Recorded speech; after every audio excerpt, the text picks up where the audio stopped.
You are about to enter the Red and Rev Sports Show experience. Get ready for some real sports talk from some real sports fans who were real sports athletes who have sports knowledge.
Oh, sorry, y'all. I'm a little tired this morning.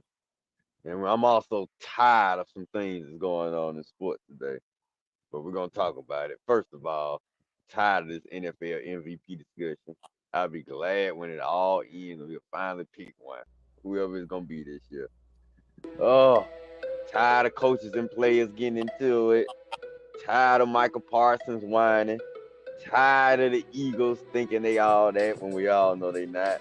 I'm tired of George Pickens, man. Tired of my Lakers. Tired of hearing about Zion being fat in his money. Tired of hearing about the Dodgers signing anybody they want to. Where they getting all this money from? Tired of hearing about players flipping from one team to another. I don't care. Dilla can go wherever he wants. I'm not tired of Christmas movies. I love them all year, all day, anytime. And I'm also not tired of listening to the college and pro recap sheet. That's weekly. I love talking about all this stuff that I'm tired of with my fellas, Rev, Coach. No, not on mine today.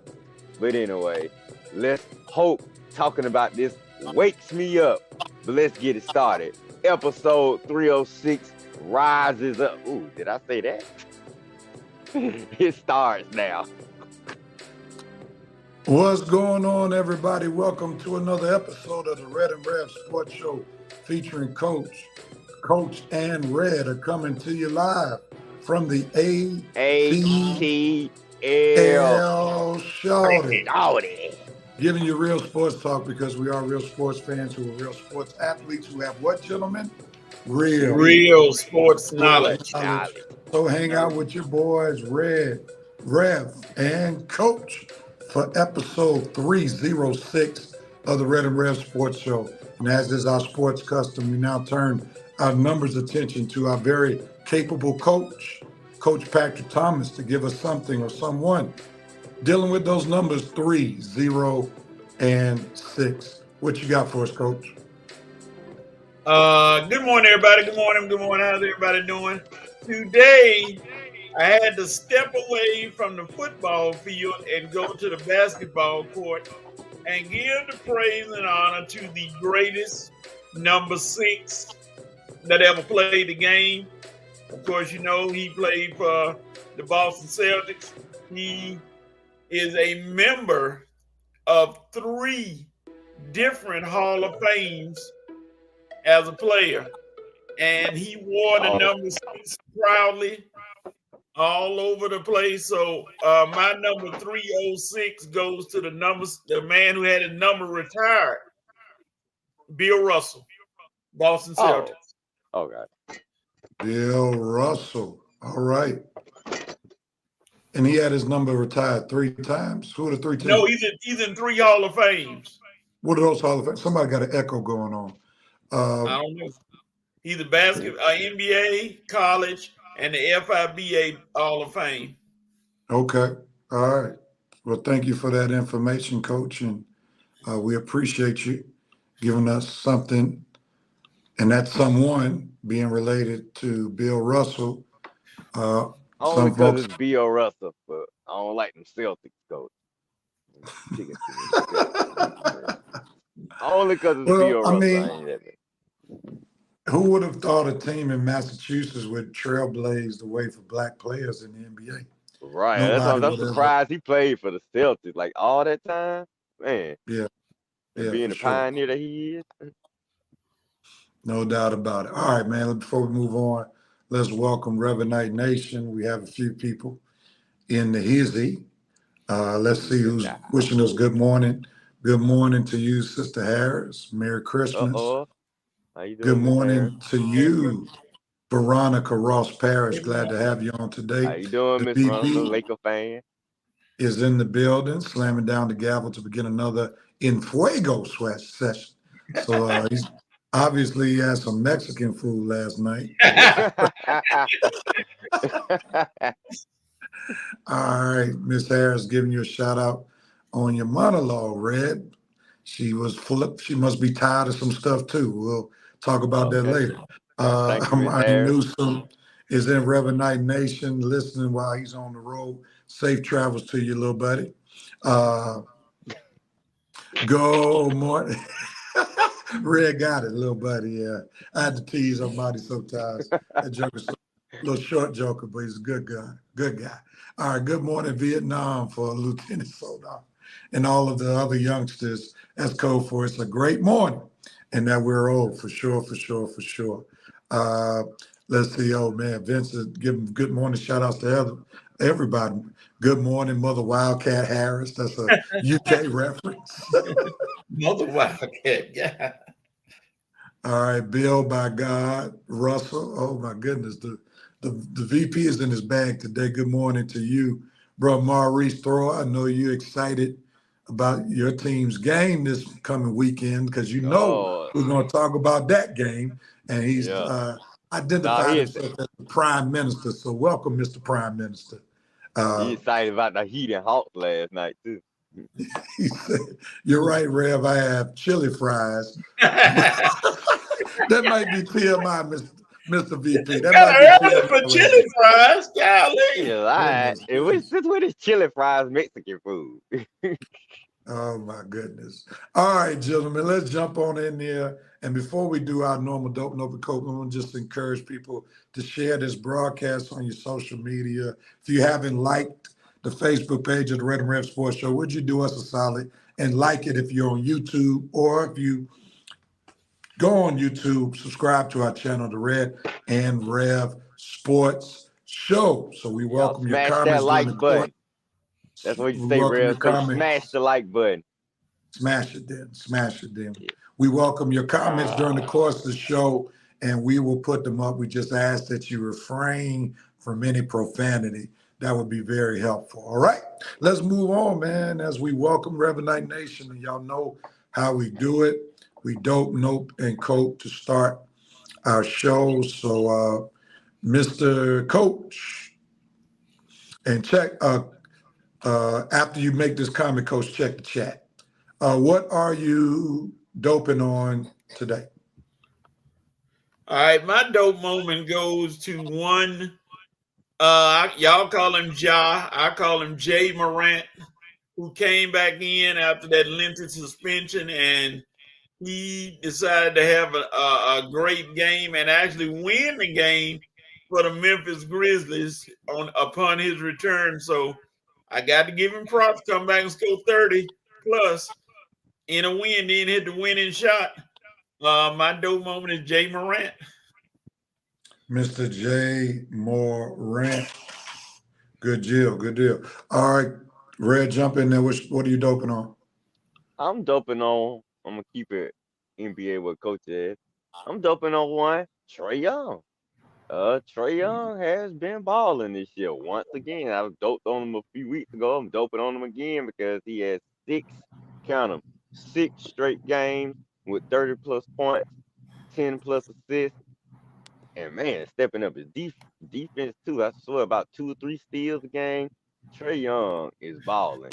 Too bad his G League teammates ain't balling. But anyway, Trae Young, dope, man. And Red, you are making Red proud again this year. I was a little off on you the last couple of years with all the drama you keeping up with Coach Nate. But this season, you are balling. So obviously Quinn Snyder is the coach for you. I just wish he was the coach for me. But anyway, Trae Young, good job, man. You got the coach you wanted. You obviously proving it in your performance on the court. Like I say, I just pray that we get you some teammates soon before you make that all-important trade demand. And I know it's coming if you don't hurry up and get some teammates, because I know you ain't trying to lose in Atlanta your whole career. So good job for stepping up. Now I just wish the Hawks front office would step up also. All right. I am doping on an organization that I have noped and coped on. I saw a report this past week that the WNBA's ticket sales increased this past season 161%. So kudos to the WNBA. I know I've been hard on you. Still got to work on your marketing. Still have to work on your timing of when you schedule your games and work with the network so they can get more eyes on your product. But that's good to hear that your product increased in ticket sales 161%. So big ups. Yeah. All right, Red, jump in there with your note. I thought this was your note moment. I was wondering where the punchline was coming at. No punchline today. I've been hard on the WNBA as an organization, so I'm gonna show them some love today. What are you noping on, Red? Well, Rev, I'm pretty sure you got some strong words for Darius Tony, so I'll leave that one to you. I'm noping on one, James Bradberry. That's right, James Bradberry for the Eagles. Do you guys know that during the Seattle Seahawks game-winning 92-yard comeback touchdown drive, that it was one player that gave up every catch on that drive. And his name is James Bradberry. Boy, I tell you, things just never work out for you, man. They've been clowning you since the Super Bowl loss when you supposedly held a guy. And now, again, you are the butt of a joke again, James, all because of you. The Eagles lost. I mean, great catch after great catch. DK Metcalf was eating your lunch, boy. Man, every catch you gave up? James. Hey, I swear, you playing cornerback like some of them old Falcons cornerbacks, real. Some of them guys who used to play on the other side of Dion. That's how James is looking these days, man. But anyway, he's an Eagles player. So, of course, I hate the Eagles. So anything bad they do is a dope for me, but it's a note for them. So, note to the Eagles once again, James Bradberry, you are trash, man. Trash. You hear that, Miss Dana? Trash, trash, trash. Pray for them, Rev. I know they're going to need it tomorrow. All right, Red is noping on Eagles and Philadelphia teams. My note moment is not going to go to Kadarius Toney, but it's going to go to the so-called America's team. How are you going to go 1 week beating the brakes off the Eagles and then next week get the brakes beat off you in Buffalo? Where is the consistency? You are not the real deal.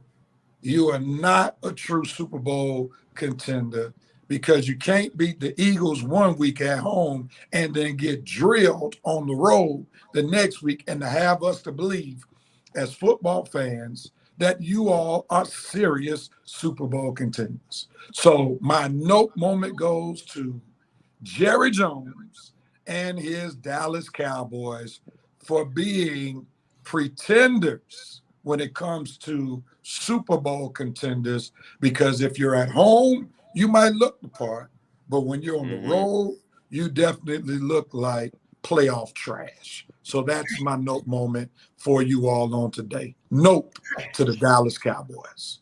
All right, Coach, what are you noping on, sir?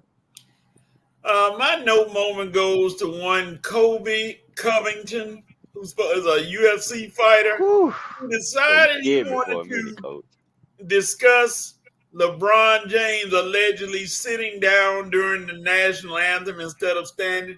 He thought he had to make it his business instead of concentrating on his fight, because he went to his fight and got the anti-lock brakes beat off him. And everybody was like, why are you worried about LeBron? And you ain't worried about your fight. And that man went out and destroyed you. And then you want to try to offer up a little comment, but it was too late. Mr. Covington, concentrate on your sport only, sir. You don't need to worry about anybody else doing anything. Make your little cute statements.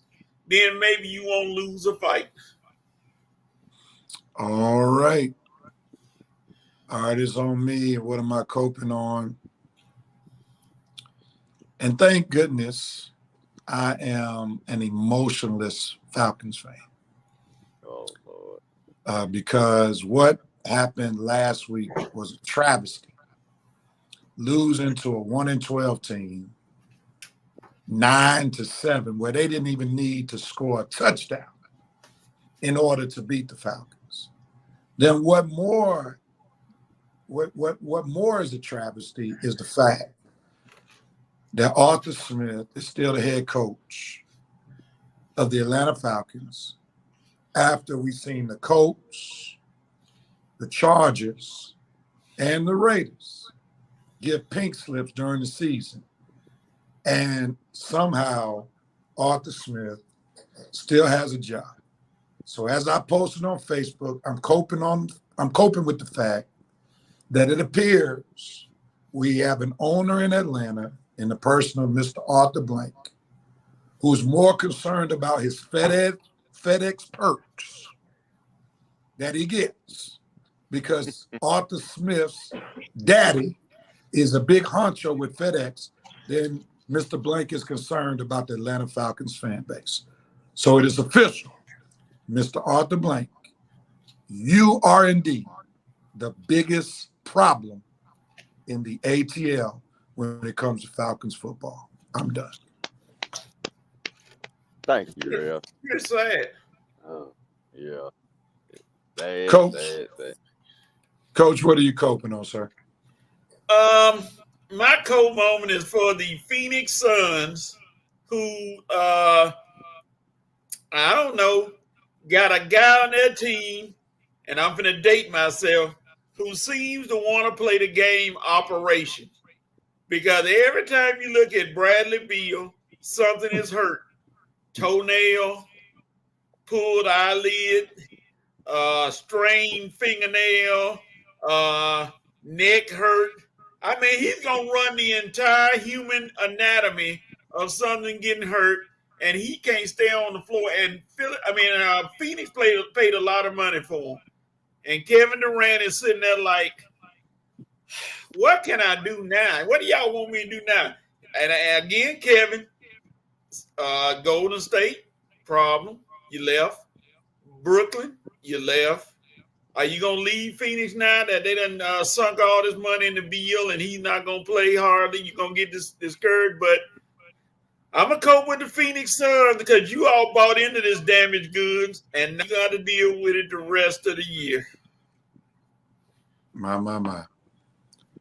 Seems like bad karma's following KD wherever he goes. So, as we might say in church, Kevin Durant may want to get right with God and do it now. And do it now. Who knows? All right, Red, what are you coping on, man? Well, not me, but I'm sure Justin Fields and Patrick Mahomes were coping with some things this week. Lord have mercy. If it's not Pat Mahomes putting the ball right in Kadarius Toney's hand and having him mess it up, flip it up to an interception, you got Justin Fields making a perfect Hail Mary pass down the field, and it lands right in Darnell Mooney's lap. And he flips it up and just tosses it back beside him. Lord, these receivers, the quarterbacks can't throw it and catch it for you. What is going on with your hands? Can you help these guys out? Mahomes and Fields say, geez, help me out. I'm putting it right between the numbers. Or in Mooney's case, right between your lap. Can you at least hold on to it? Hold on is what I'm trying to say. Hold on to the ball. Like Stephen A. Smith say, stay off the weed. These quarterbacks saying, hold on to the ball. Putting it right in your hand. Hold on. Okay, the doors of the church are now open. I was about to say, Red, you over there trying to give your trial sermon on the slide. Hold on. Rev, all I waited on was that noise after. Hold on. I was waiting on it to go there. Oh, you were waiting on the hat? I forgot that part, Coach. Hooping. And then if Rev really would have got into it, I would have just started playing him. I would have backed him up. Come on, Red. Hold on. Hold on. Oh man, yeah. That's what Justin and Patrick said this week. Yeah. Hold on. You better hold on. And that's what Rev gonna be singing when the playoffs start and told to drop a few balls. Oh Lord. I'll tell you. All right, man. That was a good way to end that moment. Let's see what Reverend Knight Nation doping, and coping. Don't worry what they gonna say about my little survey. You know they coming for you, Red. You know they coming for you. All right, man. Here we go. The VP is doping on the Seahawks, had 0 quit in them as they finished off the Eagles. Oh, yeah. All right, Dana, he's noping on the Falcons and Arthur Smith for handling of the injury report before its Week 7 game against the Tampa Bay Bucks in October, yet again proving they are not a world-class organization. Red Rhodes and Falcon fans want you gone. Maurice Jordan is doping on Drew Lock for playing like a vet in leading the Seahawks over the Eagles. What's up to you, Dante? Glad to have you. And I'm not shocked that you're here, especially since your team beat the Falcons last week. Monty, don't worry, Rev. I'm going to the game Sunday to give Mr. Blank a piece of our mind. Just don't get arrested now. We don't need you getting in trouble. You already got to pay a fine. Yeah, Dante said, I mean, we trade y'all Tepper for Blank. No, that's even worse. We'll suffer through with Mr. Blank, but it's getting bad. The Prime Minister is saying, to Rev's words, when he received that nice blanket from his flock, that was a nice gift. Appreciate you, bro. Giselle Bundchen said, it is best he can't throw it and catch it too. And these wide receivers are professionals. Blows my mind the lack of skill some of these guys have for sure. The VP said I was waiting on response to Red Rose Sermon. Who in the hell left the gate open? VP said down by the river as we come home, swing low, swing chariots, Red Rose. Oh man. All right. Oh man. And VP giving Dante some football love. He needed some this football season because he's been suffering with two teams that hadn't done the best. But big ups to your team, Dante. We ain't gonna show no hate this week. Y'all actually did Falcons fans who want Awful Smith, as Red calls him, out. So a loss like that should give him one more step closer to being fired. So you actually did Falcons fans a solid. All right. Well, to be fair, Real, that's Erica's great. Erica Gray calls him Awful Smith. I just took half of her nickname and turned it to Arthur Stiff. So okay, I want Erica watching to be like, wait a minute, Red, you stealing my name. All right, because she does some work with Maceo and the Crush. Right, exactly. She be like, Red, don't taking credit for my name. No, Erica, no, I'm not. I'm making it right. Well, that's good that you show love, because you did something that preachers don't do. Give credit for taking other people's stuff. Give credit where credit's due. Real taking shots at some of his preacher peers this week. I wonder which one. It is what it is. The truth is the truth. All right. Dante said, Blank too patient and Tepper too impatient. Pick your poison. That's a good analysis of two owners. Dante also says, I'm still surprised Carolina won. We're going to the Super Bowl now. That's only if you're playing Madden on PlayStation. That's the only Super Bowl y'all have to worry about going to right about now. All right. It's messed up, Dante. That a few years ago, our franchise went to the Super Bowl back-to-back years. Yeah, those days are long gone for sure. All right, the Dodgers, man, they are just really doing something, man. They traded earlier this week for Glasnow, great pitcher from the Tampa Bay Rays.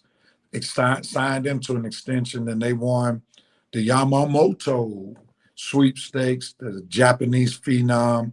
They signed him to a 12-year contract, $325 million. That's to go along with Ohtani, who they signed last week for $600 million. That he's deferring most of that to the end of $700 million, and he's deferring most of that to the end of his contract.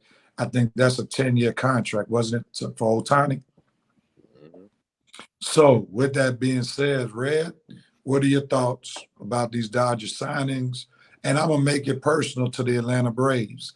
Do the Braves have to worry about the Dodgers in order to get out of the National League to compete for another World Series? What says you? Okay, Red, like that's a good two-part question. All right, as far as the Dodgers go, Coach, I think we need to make a call to DE agents Hank and Gomi and put them on the case and find out what's really going on with the Dodgers. They might be, have some cartel sponsors on the sideline or something, man. I have absolutely no idea where are they getting this money. Coach, we need to see if El Polio Chicken is sponsoring the Dodgers. They got the money. They got it. Do they have Gus Spring as a sponsor or something? Because, man, they are just having unlimited funds. I tell you, that TV deal that the Dodgers signed, that must be one of the best TV deals in history. Where they got all these funds. I mean, 700, one day though, tiny, almost 200. The glass low one day. Then you're paying this guy from Japan who ain't even pitched one game in the majors. 300 something million. Lord have mercy, Dodgers. Y'all have committed over $1 billion to players this offseason. Man, you're making my Braves look like hey, real. Remember that scene in Coming to America where like, man, you got Darryl looking like a welfare case, man. That's the way having my Braves, like looking like a welfare case. Like, man, when we gonna get $1 billion to throw at free agents in the offseason? Lord, if we ever have an offseason that the Braves can just throw $1 billion at free agents, well, real, we have reached the top of the mountain. Well, we still at the top. I mean, look, the Dodgers and they little spending ain't gonna knock the Braves off the top because, as we know, real, the Dodgers have done this before. They have went on plenty of spending sprees before. And guess what? They still have not won one ring in front of fans since 1988. I was in 3rd grade. I think I had just became a Laker fan. Boy, coach was on his first year at college. So, man, where do these? I mean, 1988, that was a long time ago. And the Dodgers been spending money like this ever since then. So it's alarming. It's a little concerning, but I'm not that worried, real, because like I say, the Braves been winning divisions and a couple of World Series by doing their own cheapskate motto for far too long. So who am I to tell the Braves to start following another path? Besides, in Alex we trust. So we got a good GM. If our GM was trash, then I probably would be a little worried. But we do have a good creative GM who pulls deals for players, and all of a sudden them players turn into gold when they put on that braid. Like this guy we got from Seattle, Jarred Clinton. I wouldn't be surprised if Jarred Clinton have the best offensive season of his career next year. I wouldn't be surprised if Jarred pop about 20 or 30 home runs. And folks be like, where'd this come from? Well, we were waiting on this in Seattle. Well, he got with our our hitting coach. Our hitting coach is very essential to the Braves. I think his name Kevin Seitzer. Anyway, Kevin Seitzer is very essential to the Braves. He's about as important to the Braves offense as Ron Washington was to the Braves infield defense.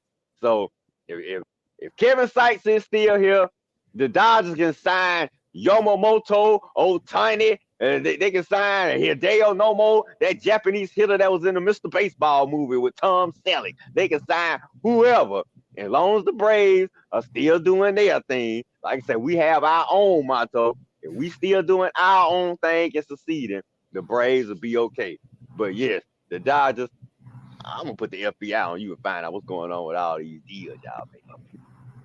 All right, Coach, jump in there, man. Your thoughts. I'm looking at the lineup for the Dodgers. Mookie Betts, Shohei Ohtani, Freddie Freeman, Will Smith, Max Muncy. I'll stop right there because after that, Jason Hayward, Chris Taylor, James Outman, and Gavin Lux. I'm not scared. The one man in the world right now who should be the most worried and the most concerned about this, all these folks coming in, Dave Roberts. You going? I knew it. I knew Coach was gonna say that right now, because if this team doesn't do what you paid all that money to do, NSYNC will be popping up talking about bye, because he's gonna be gone. I feel sorry for Dave Roberts. You got to manage your re-in off this year, baby. They said they give you what you need. Now you got to use it. Braves, they need to have just a frontline starter, and they got their lineup pretty much back. But the Braves, I think, can still play with them. So Los Angeles Dodgers, if you don't win all that, everybody gonna laugh at y'all. They're gonna look at y'all like you spend this much money to lose. All right, Coach. We got some of that. You started breaking up at the end, but we should not overly concerned because you went to the batting order, and indeed, if you go 1 through 9 in the batting order, it's not even close. The Braves have a far better lineup. Now, if we're going to be objective, now it still has to be played on the field, but on paper, the Dodgers arguably have a much better pitching staff than the Braves because you got Strider. Strider still hadn't been lights out in the playoffs yet. Max Fried, he's so-so. And then you mess around and get Morton, Charlie Morton, who's 40 years old, who wasn't available. Coach, what you talking about? Oh, my God. Then you got Bryce Elder. So we know that going into the season, the Dodgers at least have Blake Snell. Get Blake Snell. Blake Glasnow is proven who they got for Tampa Bay Rays. Ohtani won't be pitching this year, so we don't have to worry about him. Yeah, exactly. If this guy from Japan is as good, Yamamoto, if he's as good as advertised, the Dodgers at least have 2 pitches to the Braves, 1 in a possum. Because we know that Strider can go at least 6-7 innings, but we don't know he'll win the game yet. So I think the Braves somewhere down the line before the trade deadline, if they don't do anything more this offseason, Double-A knows he has to make another move.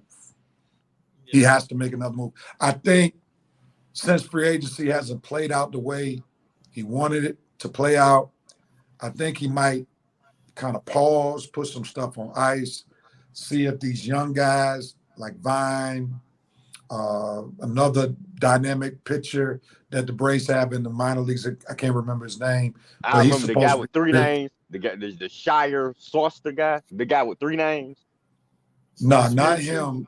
But he's on the he's going to be one guy. But there's another guy like Hunter somebody. I can't remember his name. Walgren or something. I can't remember. But anyway, he's supposed to be one of the top pitchers in the Braves organization. And they're going to try him out. Is that the guy we drafted? Is that the guy we drafted? Yeah, he was drafted relatively recently. Okay.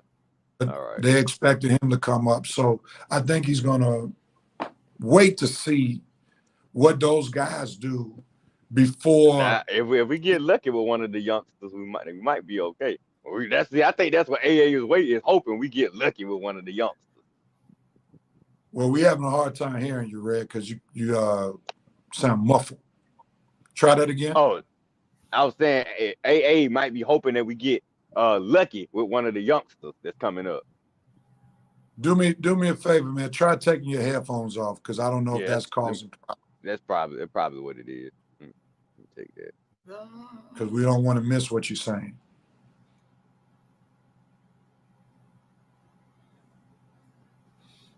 Can y'all hear me now? Okay, try to get. I was saying, AA is hoping one of the youngsters pan out. Right. So he'll be lucky that way because the one of them pan out, then he'll feel like, okay, well, I have Strider, I still got Fried for 1 more year, and I got lucky with one of these youngsters I got coming up. Okay, well, let me apologize that the people are saying they can hear you perfectly. Maybe it's on my end. So let me do something. Let me start y'all off. You mean I got off the headset for nothing? All right, so it must be on my end. So let me just see what's going on. Let's get to the next topic, and then I'll come off, and I can still hear what's going on. We're going to go into football, and let's go with this one first. Coaches yelling at players. This comes from Coach Sean Payton yelling at Russell Wilson last week during their loss, where he showed him up on national television, and there were various persons who had different opinions about what was seen. Coach Sean Payton, when questioned by reporters, was asked why he did it, and he said he didn't know the media any explanation on what he said to Russ. So, Coach, what are your thoughts about Sean Payton and yelling at Russell Wilson on a national TV? And do you think that that sets a bad precedent for coaches yelling at pro football players in public? What's your thoughts, Coach? I mean, you look at it like this. Sean Payton has always been kind of an arrogant kind of coach to me. And yelling at your quarterback, I don't think that's going to help him play better or make him play better. Sean Payton was trying to, in my opinion, almost trying to show him up. And when they were winning, you didn't see Sean Payton doing any yelling. But all of a sudden, they start losing. I mean, they lose a game, and now Sean Payton want to try to be front and center. Russell Wilson is playing pretty good football. So he may need to scroll back a little bit and be like, hey, my bad, sir. I'm about to, I got to tone myself down. Instead of being a loudmouth and yelling, trying to make things seem like because a lot of people confuse that with coaching. That ain't coaching. That's yelling. You can coach a player. You can talk to a player without all that yelling and screaming. So, I'm like, whatever, Sean Payton, you ain't on my radar of coaches I like anyway. So, but that's here nor there. All right. So you saying that Sean Payton ain't really coaching. He just fake coaching. When you start yelling like you really that kind of coach, please, you can say what you need to say without that camera in front of you, and you know the camera's on you, and you start yelling and screaming at your player. You can communicate without yelling. All right. Let me, before I bring Red in, the VP said this. He said this goes back to that Super Bowl Peyton bet. The house on the Seahawks, he's still mad. He's still mad at Russell for throwing that INT. The VP goes on to say, seriously, Sean, you're going to lose that team because if you do that to the QB, you do that to the other players. I wonder if he ever yelled at Breeze that way. If not, sound right. Now, the only thing I'm going to say about that is, in general, that's a good point, Mr. VP, but we have to remember Sean Payton might be trying to redo the bad that was done last year when Russ was getting all these special privileges and when Russ had his own office and Russ could have all his people there. And maybe Sean Payton feels empowered to do this to level the coaching playing field with the Denver Broncos since Russ was given entirely too much last year and it went to his head. So this might be part of the humbling process. But to Coach's point, we did not hear a lot of complaining about Russ when they won that 5-game winning streak. And now once they lost, I think, 2 in a row now, Sean Payton back to trying to pull Operation Pull Down Russ or Operation Humble Russ. So it's just interesting to me. But I don't know if the players, all I'm trying to say is I don't know if the players feel that badly about what Coach Sean Payton did to Russ, because some of them are still in their feelings about Russ, I'm sure. Red, your thoughts? Me, it was just Payton just showing out. I mean, he was upset that the offensive position went awry because they really could have scored a touchdown on that particular drive. And I think he just basically just took it out on Russ because I think he knew Russ wasn't going to, talk back. I don't think Payton, like Vince said, he never tried that with Breeze. Breeze wasn't going to play that. He wouldn't have tried that with a lot of players. But Russ, some reason, but folks think Russ is this, excuse me, this pushover guy. That's how a lot of folks treat him these days. He just like a pushover. I can talk to you any kind of way, you'll just take it. I can treat you any kind of way, you just take it. And you saw him, he was just standing there like a little kid with his helmet on, just looking. Yeah, now, Rev, Coach, y'all know a lot of too many other quarterbacks wouldn't have just stood there and took Peyton. I mean, he was, profusely yelling like, woo, woo, woo, and turned around, even came back yelling again. Like, okay, the first time you yell at me, fine. But don't turn your back and then come back and yell at me and then all up in my face like you want to do something. Because at that point, now it's on. Now my helmet coming off, and Coach, me and you about to go at it. We're going to have a really serious argument. Yell at me one time, but don't turn around and come back and start yelling again like you want to do something like it's a fight or something. Because, dude, that part was straight disrespectful. And that part, Russell should have stood up to him about. I can understand you get mad first time, but don't come up in my face, yell what you're going to say, turn back around and walk off, and then come right back and yell back again, and then do that more profusely. Oh, no, because now we got a problem.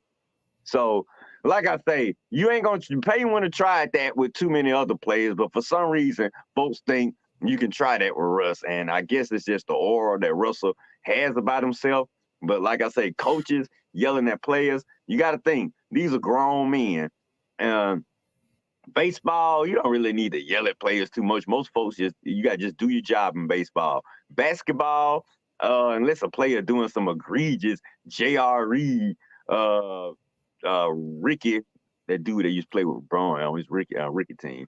Some crazy stuff like that back in the day. Ricky Davis, I think. Unless you're doing some egregious stuff like that, I don't really even feel a need for an NBA coach to yell at a player. You can yell at the team as a whole if they're not bringing the energy.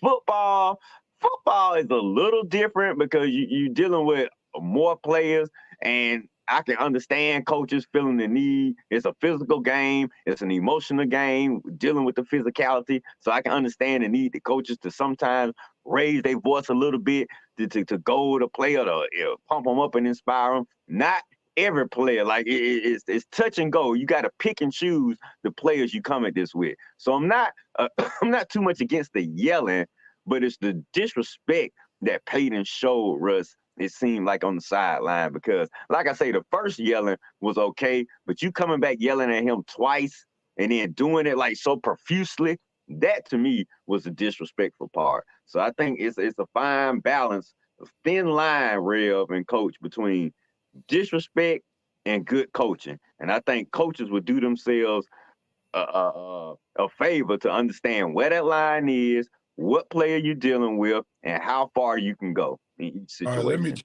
in right quick because we got quite a few comments. David Burns says Russell Wilson is not the answer to being a playoff contender. Obviously, we need a better O-line, but Wilson's best days are behind him. Jerome Case says Peyton don't like Russ. It seems personal. The relationship has been thrown off from the beginning. The VP agrees with Jerome Case. That looks very personal. Sean Payton bought all the Future's albums. Russ is the square and polished nice guy. Sean, just like Draymond, knows who to try that foolishness with. Right. Pastor Watkins, the Peyton-Russ relationship is off balance, too much emotion. Personal feelings are clouding things. What impact do you feel this is having on the morale of the team? Okay, let me go back and address this. From my perspective, we have to realize you can't compare Sean Payton's relationship with Breeze to Sean Payton's relationship to Russ. Okay, the power dynamics are different. Sean Payton is in the power position, even though Russell Wilson won a Super Bowl. Sean Payton is there because of the failure of Russell Wilson the previous year. Sean Payton and Drew Brees were on an even playing field when they went to New Orleans, because Drew Brees was a proven quarterback. Sean Payton was a rookie coach. So the playing field was much different. And they wound up winning together. Sean Payton became who he became because of Drew Brees. Russell Wilson did not help Sean Payton become who he became. Sean Payton was known as a quick QB whisperer. That's why he's in Denver, because we paid all this money to Russ. We need somebody to fix him. All right? Russ is not fixing Sean Payton. Sean Payton was there to fix Russ. So that's why, if you want to say the relationship is off balance, you're right. But Sean Payton is in the power position. And I'm going to address what somebody said I think this is the one. I think the VP said the team is probably in their feelings with Russ from last season for sure. They probably feel like they bought a lemon considering the money that was spent. New coach, same team. They had better figure this out. It's a business. Do your dang job, Sean. You'll get fired before Russ will. I don't think so, though, VP. I don't think he's going to get fired before Russ because, again, he was brought there to address the Russell Wilson problem. All right, so Russ is not in the power position. Sean Payton is. All right? Oh, yeah. And Russ don't have to deal with Sean Payton as long as Sean Payton wants to be a part of that organization. So this is different. And I don't even necessarily think it's the white-black dynamic here because we have to realize Russ, before Denver, was feeling himself.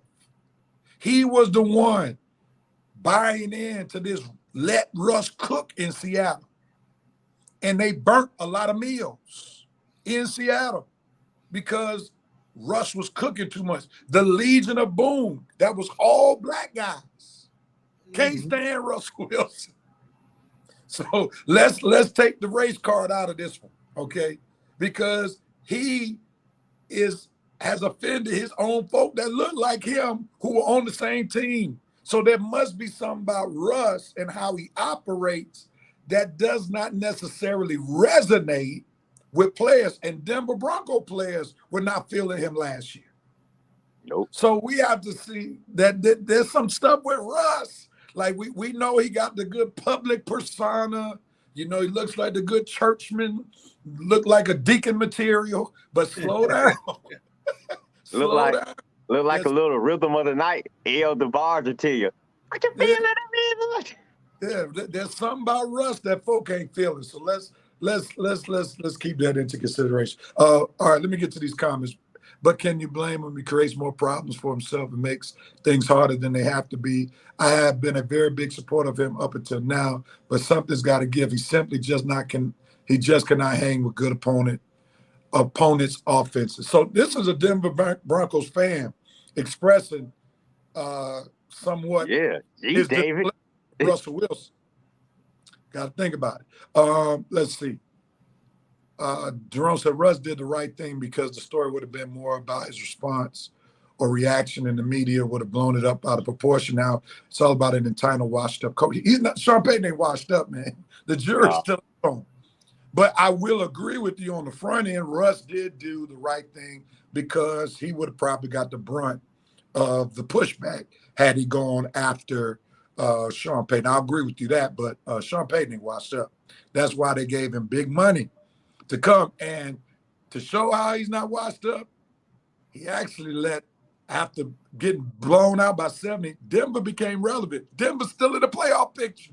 Right. He ain't washed up, brother. Yeah. You might want to say that commentary, Mr. Case. Red is hitting home runs in his commentary this morning. Russ cannot be fixed. Pastor Watkins Thank you, Mr. Watkins. In his Thank career, you, Pastor Watkins. The VP said Russ is losing that grip. That's not good. John Elway may have Sean in for his future. The VP said, I can see that point. Rev, Pastor Watkins, like Deacon Wilson. The VP said Russell may need to go run for Congress or something. He may have a disconnection issue with the people. He's about to have his let them eat cake moment. Jerome K says Russ has the guaranteed contract. Payton will be gone in a heartbeat if the losses become too great. I still disagree, man. Sean Payton got a long too, bro. Sean Payton got a long contract too. A lot of guaranteed money too, man. So I think he's selling Sean Payton. Russ only got one more year guaranteed money left. You're right off on this point, Jerome. Exactly, man. Y'all, you got to realize this QB coach relationship is totally different than most of the others. Sean Payton is in the power position. He did not accept this job unless he was going to be in a power position. So this one is a little different than most. Like if you see, let's see, I'm trying to figure out which one would be like where the QB is in control. Like a Josh Allen, Sean McDermott. that's a different one. Josh Allen is in the power position. You know, we ain't even gonna talk about Mahomes and Andy Reid. They tied to the hip, so that you know they ain't got no beef like that. Joe Burrow in Cincinnati. Joe Burrow is in the power position. Ain't no doubt about it. You know, but this is one of the few times where we see a Super Bowl winning quarterback who is not as important to that organization than the coach. That's just the reality of the matter. All right. Sierra needs to take care of Russell's goodies so that he can return. Elway may be hedging towards the future. He bet on Russ and lost. Draft one of those brothers next year in the draft. Sean won't do it, but they may be drafting for Sean's future. Stay tuned. Possibly. All right, man. That's a good point. Well, I didn't know we were going to talk that much about Mr. Russell Wilson, but we did. It's all good. And now we're going to go in to some NCAA picks. And we're coming toward the end. And I must apologize because it's been so long since we picked NCAA picks that I didn't even post the standings. So let me try to do that in just a moment so that we know where we stand. I think Coach fumbled another lead with the college picks. That's where we left off. And I think Armani, if memory serves me correctly, is in first place. Matter of fact, I think Armani's in first place, isn't he? Yep. Coach? I think by one game. By one game. All right. So we'll get the updated picks in just a moment. I'm trying to find them on my phone, but I'll be better the next time. But I think Armani still has a one-game lead. Let's see. They're still talking about Armani wanted to talk about his twin brother. Okay, let's see what Armani had to say about his twin brother. Russ will be gone before Peyton. Sean Payton is a no-nonsense type of coach. Russ thought he could come in and run the show. No, Russ. This isn't Seattle, sir, for sure. All right, the president is in the building. Let's see what he has to say. Good morning, gentlemen. Sorry for the late check-in. Host longer family gathering, and my G-baby is keeping me busy. As I said on Rev's page, one more loss with the stiff will make 3 straight losing season, and he will be packaged and shipped out, smell it, and inhale it. All right? So we'll see. All right, he said it's late coat. All right, appreciate you putting that in context for us. All right, let's move to these NCAA picks. I don't know what happened to Red. Red must be foregoing making any picks since he probably is still in last place. But anyway, we're going to move forward. And let me see if I can find this. This is bugging me not having these picks in place.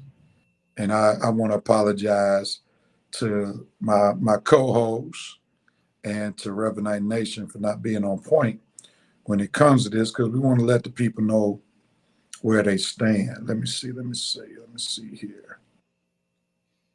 Yeah, okay, here we go. All right. Red is back. Bring him back to the stage. All right, so let me try to see if I can get it on the screen. But as I'm trying to do that, let me read where we are. Armani is in first place by a game, 65-30. Wow. Coach, you are behind one game, 64-31. The good Reverend is 4 games behind Armani, 61-34. And Red is 8 games behind with a record of 57-38. So that's where we are in the standings. And we know we don't have much more NCAA material to pick from because the season is almost over. So Armani, feel free to post your picks in the chat. He did. You did? He already posted them, so. All right, so Coach, you already see Coach is investigating. Yeah, I got some concerns. He got some concern. Revenite Nation, feel free to post your picks with us as we get ready to choose these NCAA picks. Let me forewarn you, though, and let me forewarn my co-host, too. let's keep in mind a lot has transpired since last time these teams have played. Let's remember some key players that were playing on the team are no longer on the team when you make these picks, because this is the new NCAA where people leave in season or don't play because they're preparing for the NFL draft. So I thought I would do my co-host a solid just to remind them as well as me, be cautious about your picks and take as much as you can into consideration. Same thing for you, Revanite Nation. All right. With that homily, that's a short sermon. Let's get ready to do some picking. Let me try to do find some pick 'em music real quickly. Let's see. And then we'll be right into it. Uh-oh. See what Ben said. What'd he say? Oh, about our money not being on camera. Yeah, you might have a good week now. Coach doesn't like that comment. Yeah, I got concerns. He probably gonna go undefeated. All right, gentlemen, let's get down to these NCAA picks. First game. And since, Coach, you have the best record on the set, you want to pick first? I guess so. All right, let's get at it. Texas A&M versus Oklahoma State. Let me see. Who you got, Coach? Does Texas A&M still have players left? They probably all gone. So I'm going to go with Oklahoma State. You know, the transfer portal, Texas A&M, I ain't heard much about them. So I'm going to go with Oklahoma State. All right, Red, who you got, man? I guess I'll ride with Coach in Oklahoma State. Texas A&M, yeah, they have a lot of changes going on over there. Fired the coach, gave him a $75 million buyout so he can sit on his couch and earn money without doing nothing.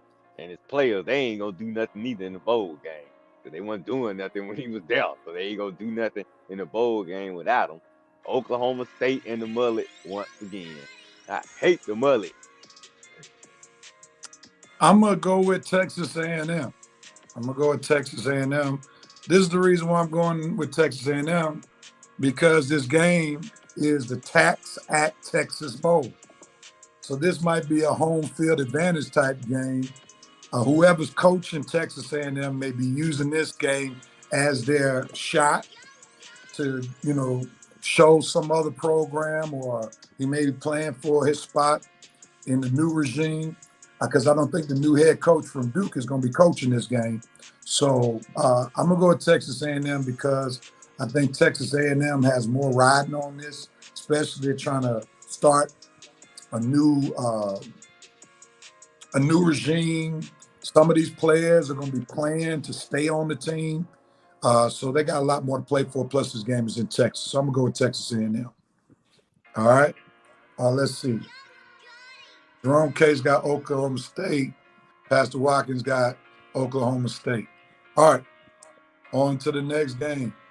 The next game we have Louisville versus USC. And, Coach, let me remind you, I don't think Caleb Williams is playing. No, sir. Red, who you got, man? Real.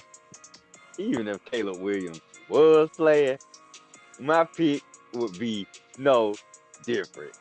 Louisville over USC, and they know defense having sales.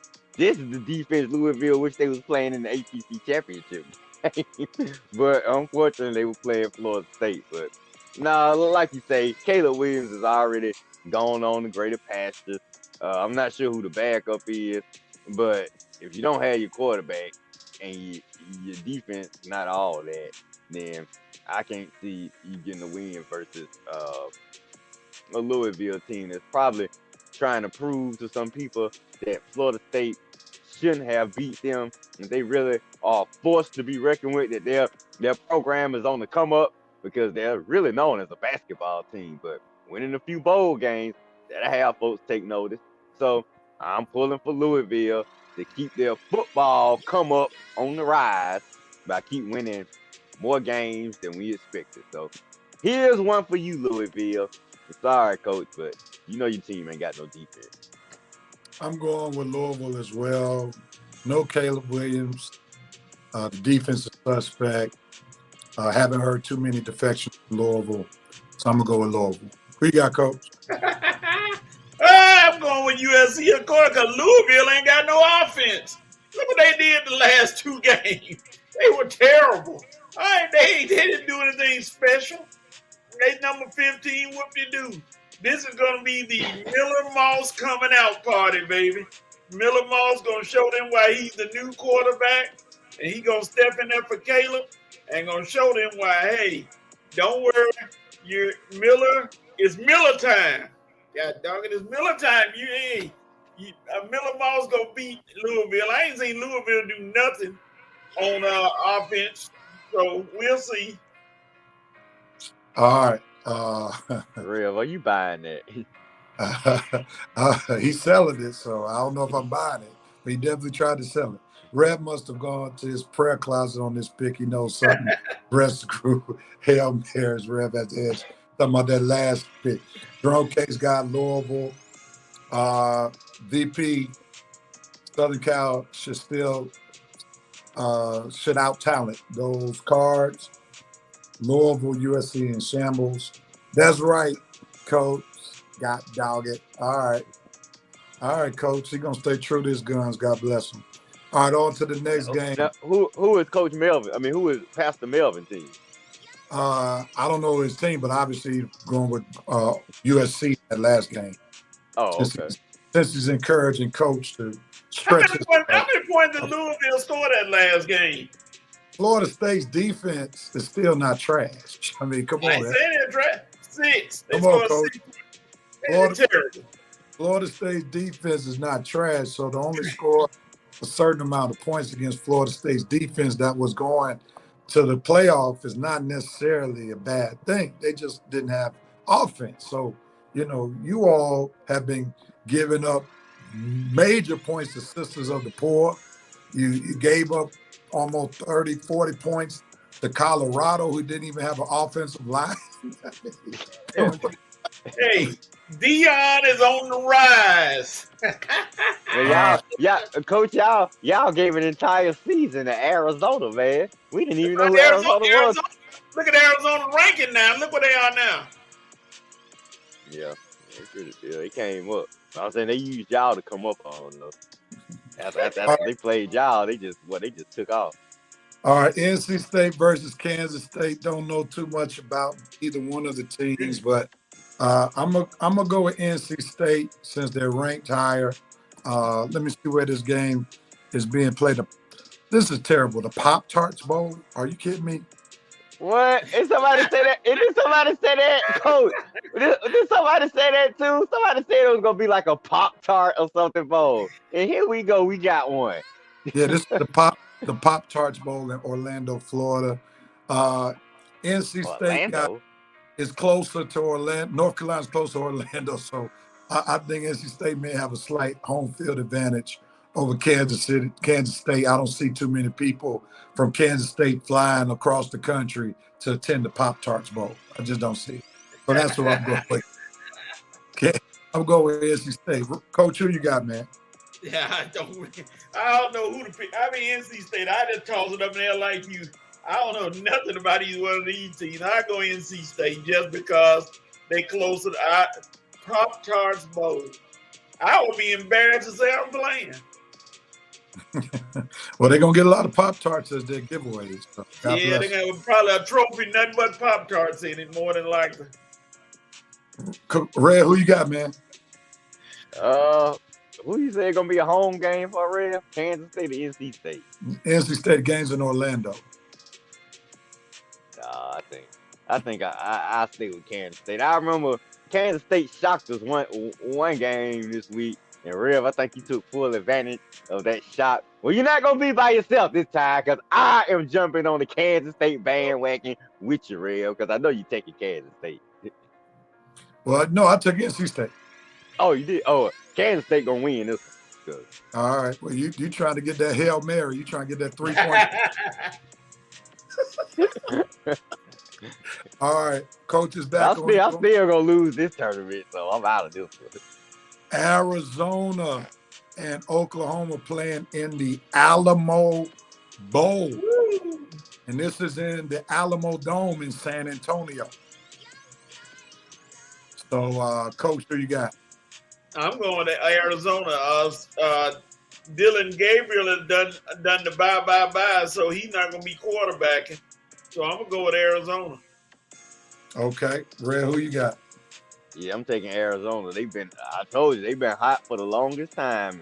Looking at their last few games, they haven't lost anything. So I know they're going to be pumped up for this bowl game. Once again, another team who is trying to put their program on the map, and it's been working. Is Arizona going to another conference next year? Yeah, they're going to the I think they're going to the Big 12, I think. Oh, with Colorado? No, they may be going to the Big 10, one of the two. Man, they're going to the Big 10. They're going to the Big 10. Is that that's where USC going? All those packs. USC, Alabama. Man, I'm sorry. Arizona is coming up at the right time, because going to a new conference, you need to, express some bravado, and they are definitely doing it this year. So, up to Arizona, I think they're gonna be ready for Oklahoma. I'm gonna take Arizona in the upset. I'm gonna go with Arizona as well. Coach made a good point about Oklahoma's quarterback transferring. That's why I'm gonna go Arizona. Arizona still seems like they have most of their team intact. I'm gonna go with Oklahoma. Jerome Case said Oklahoma for the easy win, not the easy win. All right. On to the next. Red is on you. Clemson versus Kentucky. Who you got? Well, all right, Miss Harris.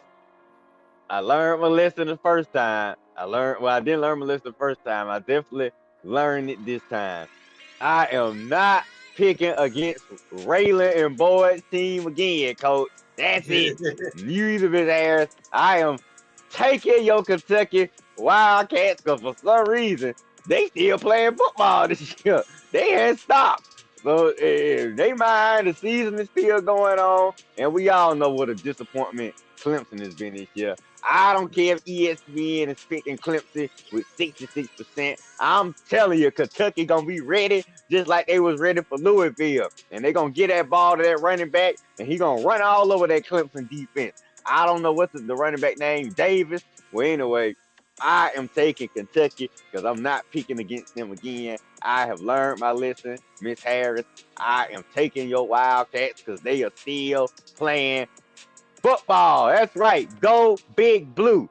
I'm with Big Blue, Kentucky, over Dabo. I'm gonna go with Dabo, man. Oh, really? Go get a whooping now. Well, I just have to take it. Yeah, I'm gonna go with Clemson in this one. Clemson got a lot to play for. They got to move to the next level to be relevant going into next season. So this is like a big statement game for their program to stay relevant. I'm gonna go with Clemson. Coach, who you got? I'm gonna go Bluegrass. I'm gonna go Kentucky because Armani going with Clemson, so I got to go against you. Oh, okay. Oh, I thought you were with me, Coach. You just picking against somebody. Yeah, I can't let Armani get away from me. Is that the first game that you picked against them? Yep. No, he picked Oklahoma, and he picked Louisville. So okay, all right. So there's gonna be movement in the standings. Yes, sir. Nick, we got two more. Oregon State versus Notre Dame. Yeah. It's on me, I believe. I'm gonna go with Notre Dame. Because I think Oregon State's quarterback, who was at Clemson, transferred again. Yeah. So I'm gonna go with Notre Dame and Mr. Freeman. and I hopefully got the Catholics in place, ready to get this done. So I'm going to go with Notre Dame. Who you got, Coach?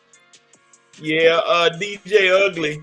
I mean, Ukulele or whatever you want to call him. He's gone. So I'm going Notre Dame. Who you got, Red? Well, like Coach, since DJ Halloween is gone from Oregon State, I guess I'll go with I was going with Notre Dame anyway. I'll never go with DJ Ukulele or whatever his name is. I'm gonna go, like I said, I'm gonna go with Coach Freeman in the Notre Dame. And Sam Hartman, I think Sam Hartman is still playing. I'm not sure if he's gone yet, but anyway, Notre Dame. Well, he needs this game for draft status. Oh, okay. Well, then he definitely Notre Dame then. Yeah. VP said Coach is playing it smart. Last game, Coach, is on you, man. Who you got? Let's see. Ohio State coach is gone. Quarterback is gone, but that won't mean much because Marvin Harrison's still there. Those running backs are still there. So I'm gonna go to Ohio State. Who you got, Rep? Yeah, I'm Ohio State. I'm staying with them. They still got Marvin Harrison still playing for something. And I'm not sure who the backup quarterback is, but you're throwing to Marvin Harrison, so that should make it easy about, gee, who am I going to throw the ball to? Oh, that big kid going down the middle going to be an NFL player next year. He looks like a good guy to try to throw to. I'm going to throw to him. So just make it easy. Like they say in Fresh Prince of Bel-Air, just throw the ball to Will. In this case, just pass the ball to Marvin. So look for Marvin, throw it his way. You should be okay. Man. So I'm looking at what the VP just said. Tigers for the upset. Oh, yeah, they do. They are pretty good. I'm going to lean in that direction because I think they got more stability right now because Ohio State's going to be trotting out a new quarterback. McCord is not there. I think Missouri still has their team intact. Missouri was a tough team this past year. They played Georgia tough. And I think they're still trying to put their team on the map. How locked in is Harrison going to be in for a game that's really irrelevant? Because, his draft status is pretty much cemented. So I think Ohio State has more to overcome because of transfer portal, meaningless game. Missouri needs this game to have a big-time victory over a major blue blood of college football. So I'm going to go with Missouri. Thank you, Mr. VP, because I sure was going in a different direction. But I'm gonna go with you on this one. I'm going with Missouri for the upset. All right. That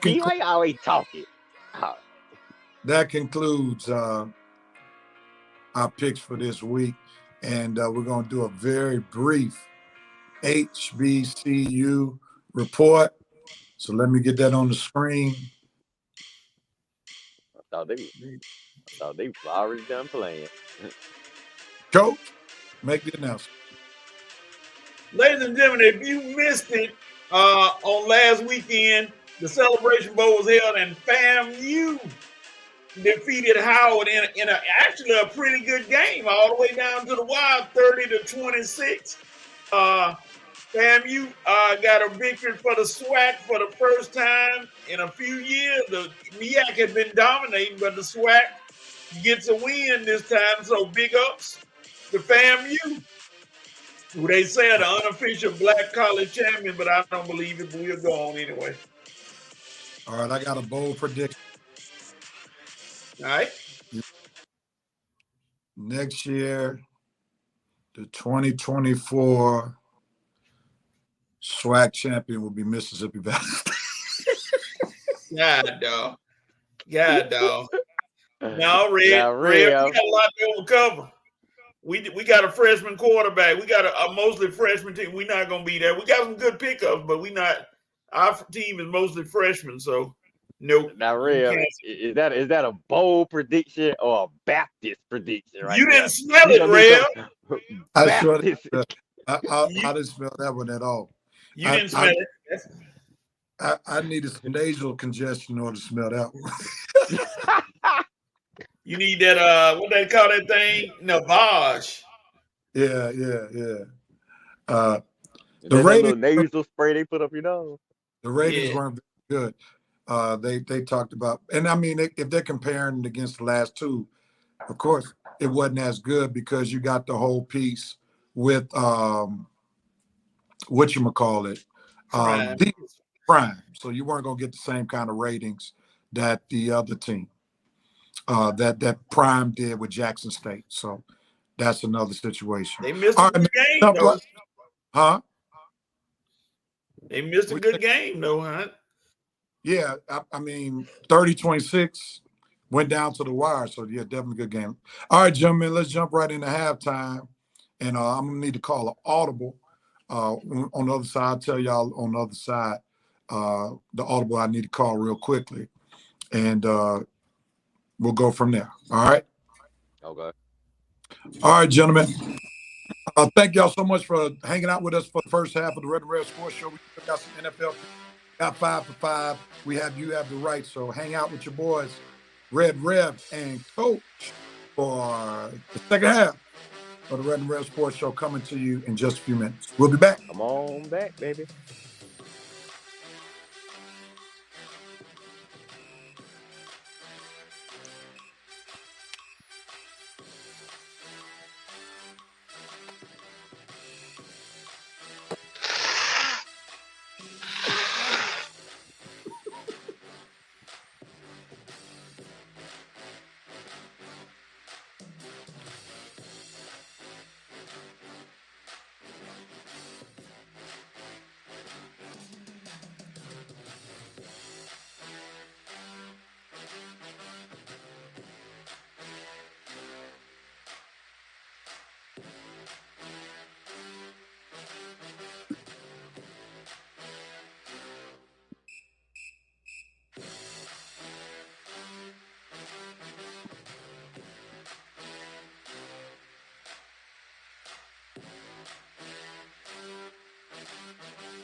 And we are back on the Red and Red Sports Show. So clearly, Revenite Nation heard the snot-nosed version of halftime.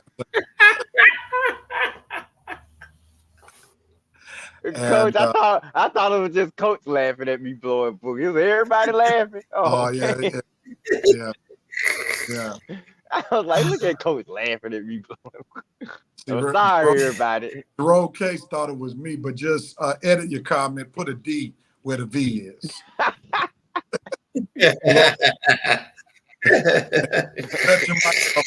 Nose person, we can blow your nose.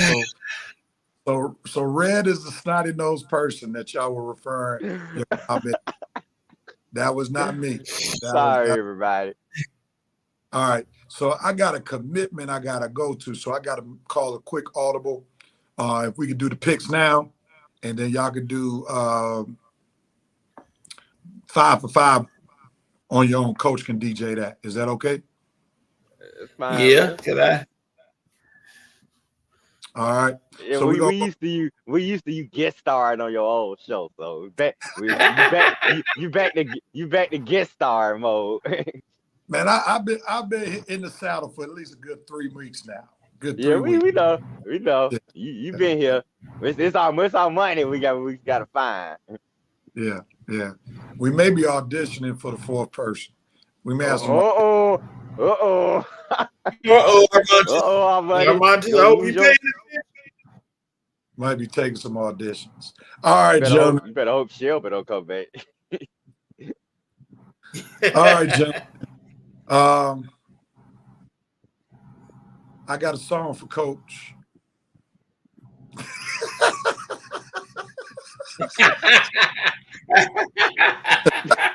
This is good, Eric Parker. Red Nose.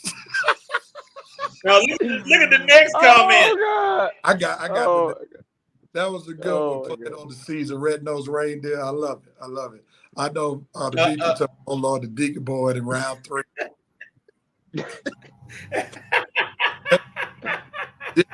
Your answers. Thank God we can laugh. I thank God we can laugh about this for sure. All right, Coach, I got a theme song for you. Oh man, it's so hard to say goodbye to first place because that's what's happened. That is what's happened in our picks. Ladies and gentlemen, there's a new pick sheriff in town. Not the pick sheriff. Look at Coach with an epic collapse last week. Ooh, Coach, awful week. Epic collapse. Coach had a 4-game lead leading into last week, and now he's 1 game behind the good Reverend, who's working on back-to-back. We might need to start talking at the Rev Challenge again, the pick challenge. No. This will be my 4th NFL pick title if I win it out of 6 years. Because I think Red, you got 1 NFL and Coach got 1 NFL. Yeah, and I got 1. That was what I got 2 colleges. So Coach went 3-7 last week, where he relinquished his first place lead of 4 games. Rev beasted again, 8-2.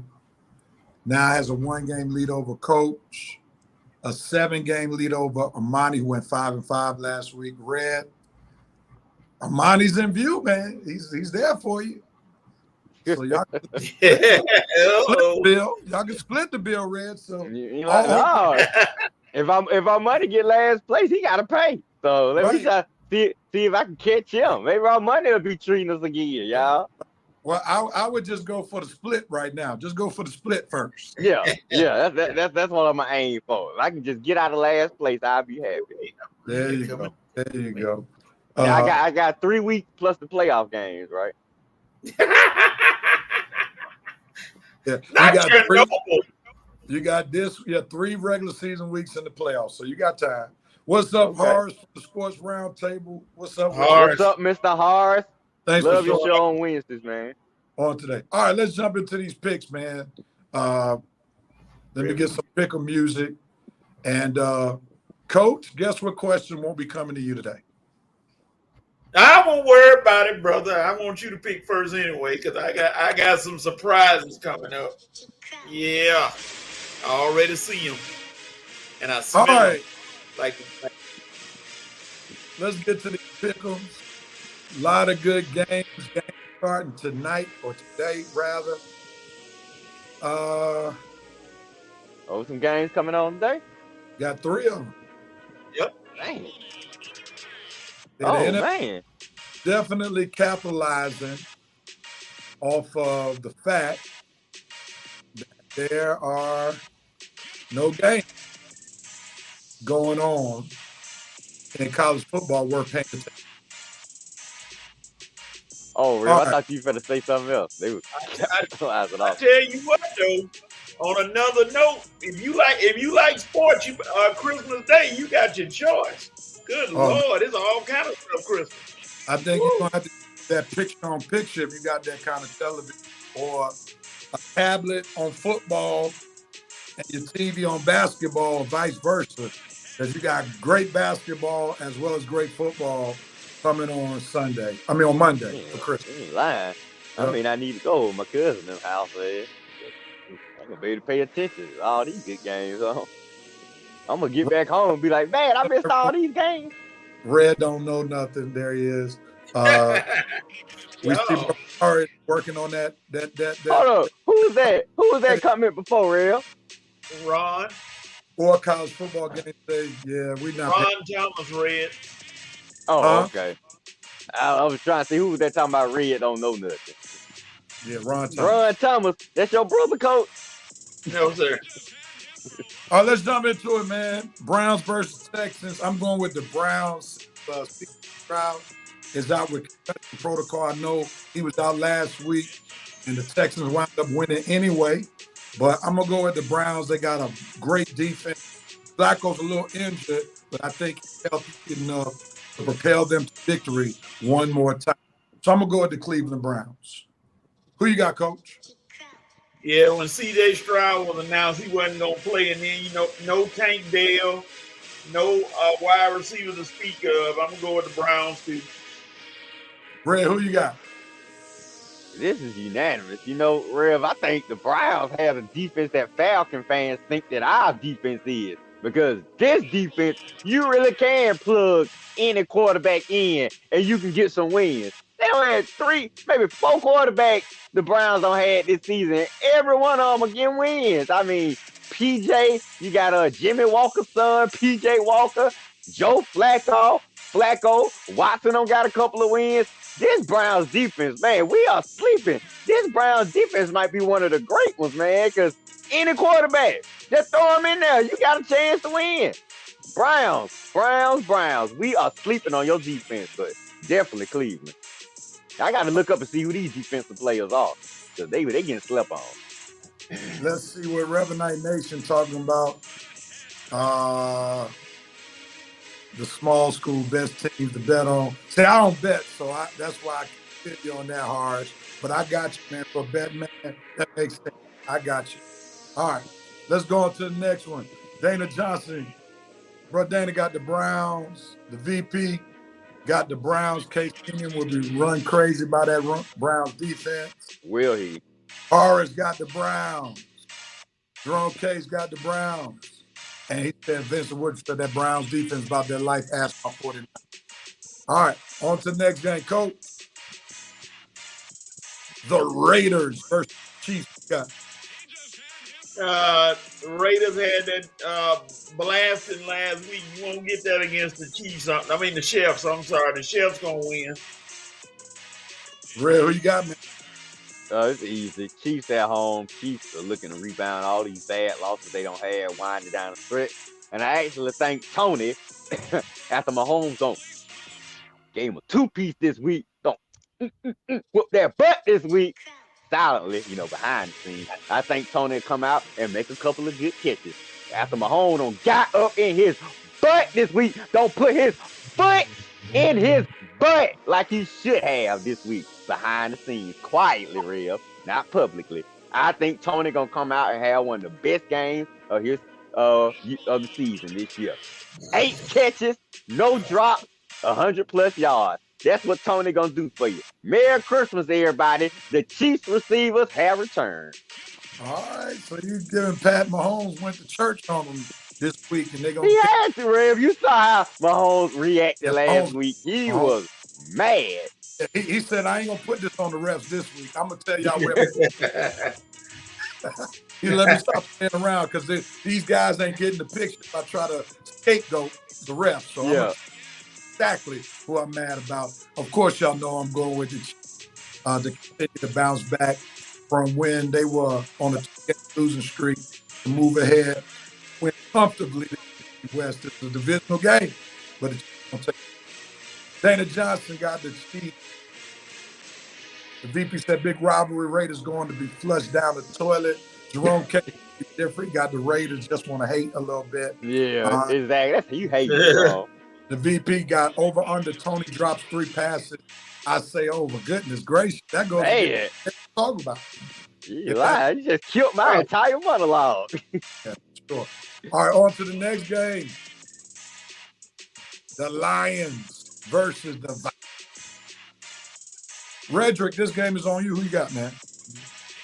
Now look, the astronaut has finally went back home to the attic. His Cinderella story is over with. Nick Mullins, you didn't have a Cinderella story, okay? The Lions are tired of wasting time with you trash scrub teams. They got big things to play for. They are looking past you guys. They finna go to Minnesota, put the Vikings out of their misery and knock them out the playoff hunt so some other teams like the Rams, who actually have a chance to do something in the playoffs, can actually get into the race, or like Seattle, who actually have a chance to do something in the playoffs. Let's get the Vikings out of this playoff hunt, and the Lions are gonna do what we want. They're gonna beat the Vikings, get them out the playoff hunt, and keep moving on to better things, because the Vikings are trash. They don't belong in this playoff hunt. Quarterback hurt. Team is inconsistent. Vikings, get out of our lives for right now. Tired of y'all. You don't need to be in this playoff hunt. You're not going to do anything in the playoffs. So Lions, handle business. That's right, Coach. I'm breaking it down. Lions, handle business. All right, all the rest, I got the Lions. You got, Coach. The Vikings, they don't know who the quarterback gonna be. Flip a coin.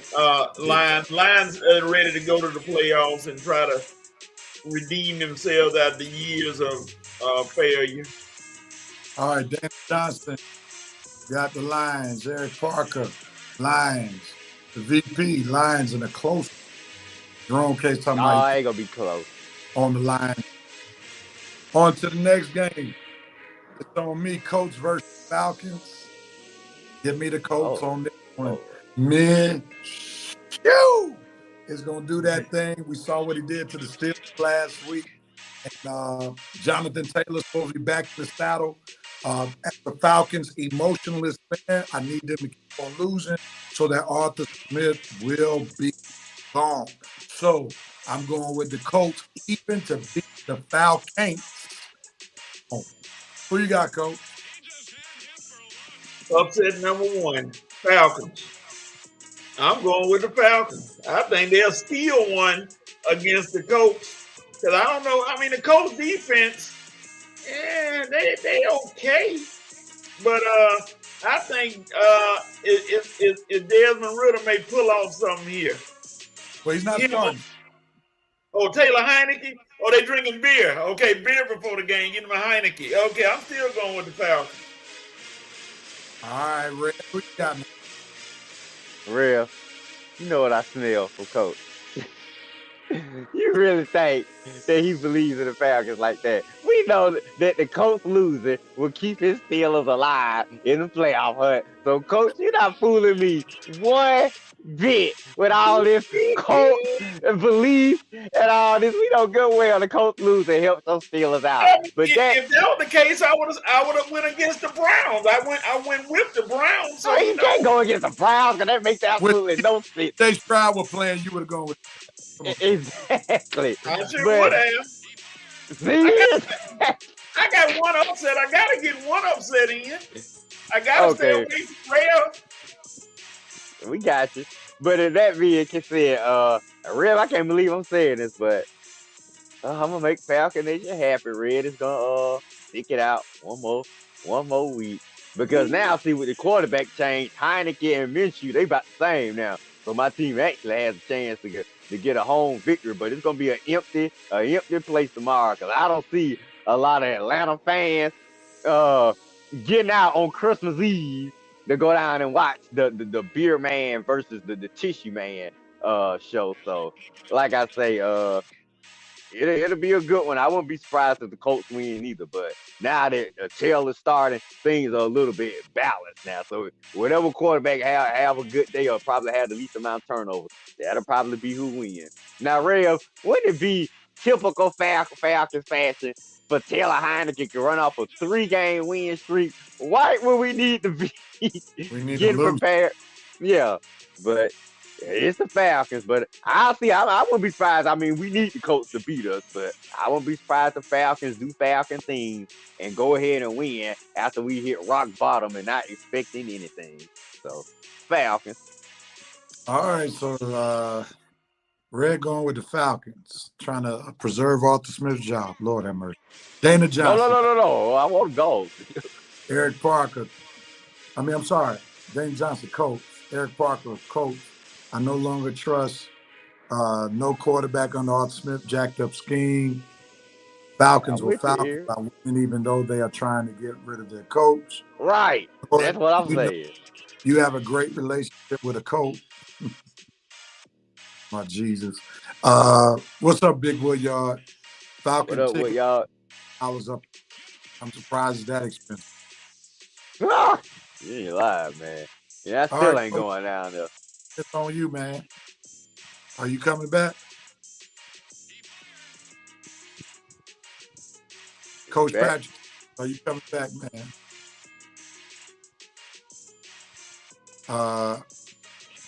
I can see him in the backstage. Are you coming back, sir? All right, we'll go on to the next game. All right. I think he's trying to see what I'm doing with the Steelers versus Bengals. Oh, that it, Coach? You trying to be sneaky? Trying to be sneaky, trying to get back on top. Are you coming back, man?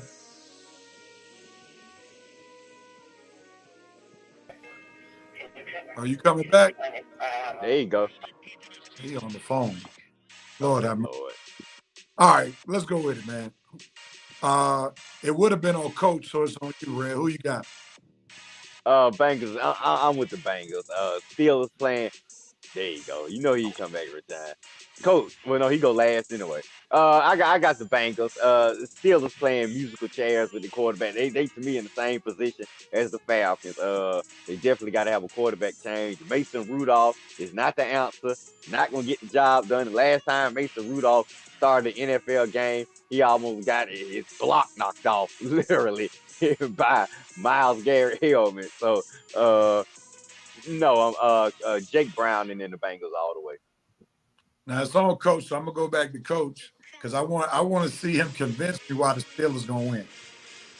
Well, I can't. I don't know if I can convince you this week because you're looking at the injury bug all over the Steelers with what's his name is out. Minkah Fitzpatrick is out, and they picked up a couple of guys coming in, but now and the Bengals, Jake the Snake is doing well, so I'm gonna go with the Bengals to represent, but I'm not going with them with the win though. You thought I was gonna give them the win? Heck no. Jamar Chase is out. Bye. Your best wide receiver's out, and one of their defensive tackles, he's out for the year. I think he had a. I don't know if it's a patella injury or whatever, but hey, that's all right. When they're key, it's big. Coach was about to say, and I heard the trainer is off next week for Christmas. That's right. He can't help them too. Too. Well, hey, real. At least the delusion is set for his team, though. At least it's for his team, though. You went with the Falcons, so delusion on. You right, you got me. You got me, Coach. I can't talk. So you have more faith in Taylor Heinicke than you do Mason Rudolph, Coach. Yeah, now come on, Coach. Hey, Taylor Heinicke. Rev, I'm gonna stop you right there. You don't know what time of year it is, do you? No. What? Christmas. Oh my God! Are you serious? Are you serious, man? You better use Rudolph. What? Rudolph is all of a sudden. Lord, help. That's your logic, Coach. Lord, help. Coach. So Mason gonna call his 8 brothers. Wait a minute. Look what Woodyard said. Hey, Woodyard, what's that? Look what Woodyard said. What did he say? Well, we're gonna get him. We're gonna get to him just a second. I'm going with the Bengals. Coach obviously didn't sell me enough to go with the Steelers. I know I couldn't. Said Coach's Pop-Tarts are done now. He had Dana Johnson got Bengals. Sister Harris got Bengals. Jerome Case got the Bengals because the Steelers are in shambles. Eric Parker, Bengals. Big Woodyard, Coach, don't you wish you had Baker Mayfield now? Oh, man. VP said, Coach, stretch Armstrong in that one. He reached so far. And the VP got Bengals for the dub. All right, Red. We're going to let Coach go first, and then I'll go, and then you go, since Coach kind of messed up the order. Jaguars versus the Bucks. Oh, please. Bucks gonna be all right, but they ain't gonna beat the Jaguars. Sunshine is gonna shine on the Buccaneers. I'll go Jags. Man, I'm tempted to go Bucks right here, but I can't trust Baker Mayfield since I have a small margin of victory right now. So now I'm gonna go with the Jaguars as well with Sunshine pulling this one off. Going into Tampa to be the Floridian champion outside of the Miami Dolphins. Red, who you got? I'm gonna take the upset. I'm gonna take Baker in the Bucks. Sunshine, they ain't been balling too much lately. And they kind of trending down while every other AFC South team is trending up ever since Sunshine got hurt. He just ain't looked the same. And Tampa Bay, like them or not, they are trending up. I mean, Baker's last couple of weeks has been playing probably some of his best football. Not really turning the ball over. That Tampa Bay defense is kind of stepping up a little bit now that they feel like they got a chance. You still got Mike Evans out there making plays. You still got the running back out there, being given solid production. Tampa Bay is at home playing for something. I mean, even Todd Bowles playing for his job, it looked like. So Tampa playing for something, Jags playing for something. This might be a better game than we originally thought. With Tampa maybe eking by with a field goal in the end. I ain't saying Jags gonna get blown out, but it's gonna be a better game. I'm gonna get a Tampa Bay edge in the end because they at home and they playing for something. All right. Eric Parker, Rudolph is still recovering from that dent. Myles Garrett. I got that. Eric Parker, Jags. Dana, Bucks. VP, Bucks. Sunshine may still be in concussion. He's not. Sunshine over the man, Jags by Jerome K. All right, on to the next game. It's on me. Cowboys versus Dolphins. Woo! I'm with the Dolphins since this game is in Miami. We already see that the Cowboys do not show up on the road. The Cowboys got to compete with that team that can put points on the board. Tyreek Hill is back. So, Red Nose, you all right? I'm good. All right. So I'm going with the Dolphins, man. Who you got, Coach? Dolphins and Cowboys are a tragedy on the road. They don't have a chance, but they got a chance to win like always. But they're gonna go down to Miami, get that warm Miami sunshine, and get their brains beat out, going from cold to hot. Goodbye, Cowboys. Redrick, who you have, man? Okay, what y'all? I'm showing my maze how football loves to you, buddy. I'm taking your Cowboys. Yeah, that's right, what y'all. Watch what y'all say. Red, don't jinx us, man. See, y'all jinx yourselves anyway. But anyway, I'm taking the Cowboys to actually pull off a road victory against a good team. It's gonna happen eventually. Might as well happen to the Dolphins. Jackson and Tua, they about even. Both of them had MVP type seasons. Both of them don't had letdown games. The offenses are similar when Dallas actually shows up. So you got Lamb on one side, you got Tyreek Hill on the other side. Both defenses are solid. This gonna be a good one. I'm gonna say Dallas. I'm gonna say Dak bounces back from last week. Miami, they kicked butt last week, so they feeling themselves. It's Dallas who need to bounce back. Dallas is probably gonna be playing with a little more desperation. So I'm gonna say the Cowboys surprise everybody and eke one out in Miami. Besides, they feeling good this weekend. Got that sunshine rev all in their face, feeling good in the warm climate. They're gonna go down there and get them a good victory. Now you didn't learn your lesson from last week. What's that, real?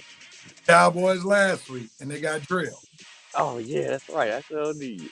Man. All right, man. All right, Big Boy, y'all see? He said, Red, if we lose, I'm coming to find you. Oh, man. Don't try to blame y'all losses on me, man. All right, here we go. Sister Harris has the Dolphins. Dana has the Dolphins. Vincent Woodruff, Cowgirls are about to prove to us who they really are, losers on the road. Losers. Big Boy, y'all, we them boys, not at home, not on the road. Y'all ain't the boys on the road. Jerome Dolphins, Cowboys lose. And that's it. Last game, coach, is on you. Now, let me go back real quickly. It's clear that Red is disconnected. I need to go 2 games back. There's absolutely no way in years past he would have gone with the Bucs over the Jaguars when the Falcons are only 1 game behind. So that shows you how much. Yeah, Falcons. Now I told you, Falcons don't need to make the playoffs. They really don't need to make the playoffs. I see now. All right, Ravens versus 49ers is on you, coach. This one's gonna be a battle down to the wire. This like we talked about before MVP status. Everybody looking at these 2 of the MVPs, but I think just not the Ravens, the 49ers got more firepower. It's gonna be hard for the Ravens to deal with all that firepower, and I think they got the defenses are similar, but I think the 49ers got more to deal with, so I'm gonna go Niners. Ray, who you got, man? I'm going Ravens. Baltimore. Baltimore, they feel disrespected right now with that even small point spread. So I'm going on the road. I'm saying they're going to go down to San Francisco and get the 49ers a pretty good game. And guess what? Justin Tucker's leg wins by a field goal in the end. I'm taking the Ravens to get this win in San Francisco. I'm going with the 49ers. 49ers got too much firepower. And I just hope Lamar Jackson governs himself accordingly with all that scrambling. Because not only do the 49ers have Bosa on one side, but they got a young man from Washington called Chase Young on the other side. So he got some dogs coming after him. So he better govern his running accordingly, or he may not make it out that game. Because he relies a lot on his legs to make plays. So we'll see, but I'm going to go with the 49ers, especially at home. All right. So we got Brother Dana rolling with the Ravens. Vincent Woodruff, to no surprise, got the 49ers by 10. Sister Harris has the Ravens. Jerome Case, Ravens. Purdy will not be able to handle the pass rush. Eric Parker got the 49ers. So we a little split. That's going to conclude our picks for this week, and we'll see if there's some movement next week in the standings. Thank y'all, River Night Nation, for I think it's going to be a little movement in my wallet when it comes time to pay for this. All right, we'll see if Red is still on pace to be paying for Longhorn. So we look forward to it. All right, Coach, man, you DJ. I got to get out of here. Y'all have a good night, man. Good day. And look forward to next week. Peace. Happy holidays. Happy holidays. Merry Christmas to everybody. Same to you, brother. All right, Red, let's see what we got. We're going to move on down. We done got all our picks in. Now it's time for 5 for 5, the weekly show, which we always do, which gives us 5 topics. We talk for a few minutes, and then we shut it down. Let me see if I can find the great music. See if I can, it's somewhere down at right there. We go 5 for 5. I got 5 on it. There we go. 5 for 5, ladies and gentlemen. Got 5 on it. And Red, I'm gonna hit you first. Soon as the music kicks in, we're gonna go to our first topic. Okay. Get ready. Here we go. Zion Williamson. His contract is now non-guaranteed. What's your opinion on that? Smart. It's smart that the Pelicans are protecting themselves. Years ago, you have these players signing these long-term contracts with no protection for the team, and then no matter what happened with the player afterwards, whether they gain weight, production falls off, they still stuck with paying the player. Now you can treat these players like NFL players. Production ain't there, you ain't living up to your part of the deal. Hey, we can cut you and move on from you because your contract ain't guaranteed. So I like that. I like making the playing field a little bit more even for the players and the team. All right, yeah. Zion and his weekly battle with the Bulls is very telling, and like you said, the New Orleans Pelicans said, "Look, we can't be giving up all this money for you, and you gonna be somewhere not trying to work on getting in shape." So we had to protect ourselves and say, "Hey, we're not gonna have that." So that contract is now non-guaranteed, and Zion, either you gonna have to do it or get off the pot, like my mama said. So, hey, pick one. It's up to you. All right, next topic. Let's see if I can get it going. All right, come on, topic. There we go. Red, the Lakers struggles. They've been a bit of a struggle after winning the in-season tournament. What's your reason? You think the reason is for it, or are you worried? A little concerned, but not to an extent because it's still early. We're still pre All-Star break, and like I said, we ain't even got to the new year yet. So it's concerning, but the fact that we got a lot of time left, we got a lot of games left. I feel they'll get it turned around. They'll do what they have to do, make the proper moves or changes to get it turned around. I'm glad we have them early instead of later on. But after all the money we spent in the off season, and after all the camaraderie we had with the in-season tournament, it's a little disappointing because I thought they would use some of that to propel off into some type of winning streak. So the fact that we on the streak, all right. The fact that we on a losing streak, like lost the last 4 out of 5 after winning the tournament, like I say, a little disappointing, but not too concerning because there's a lot of games left.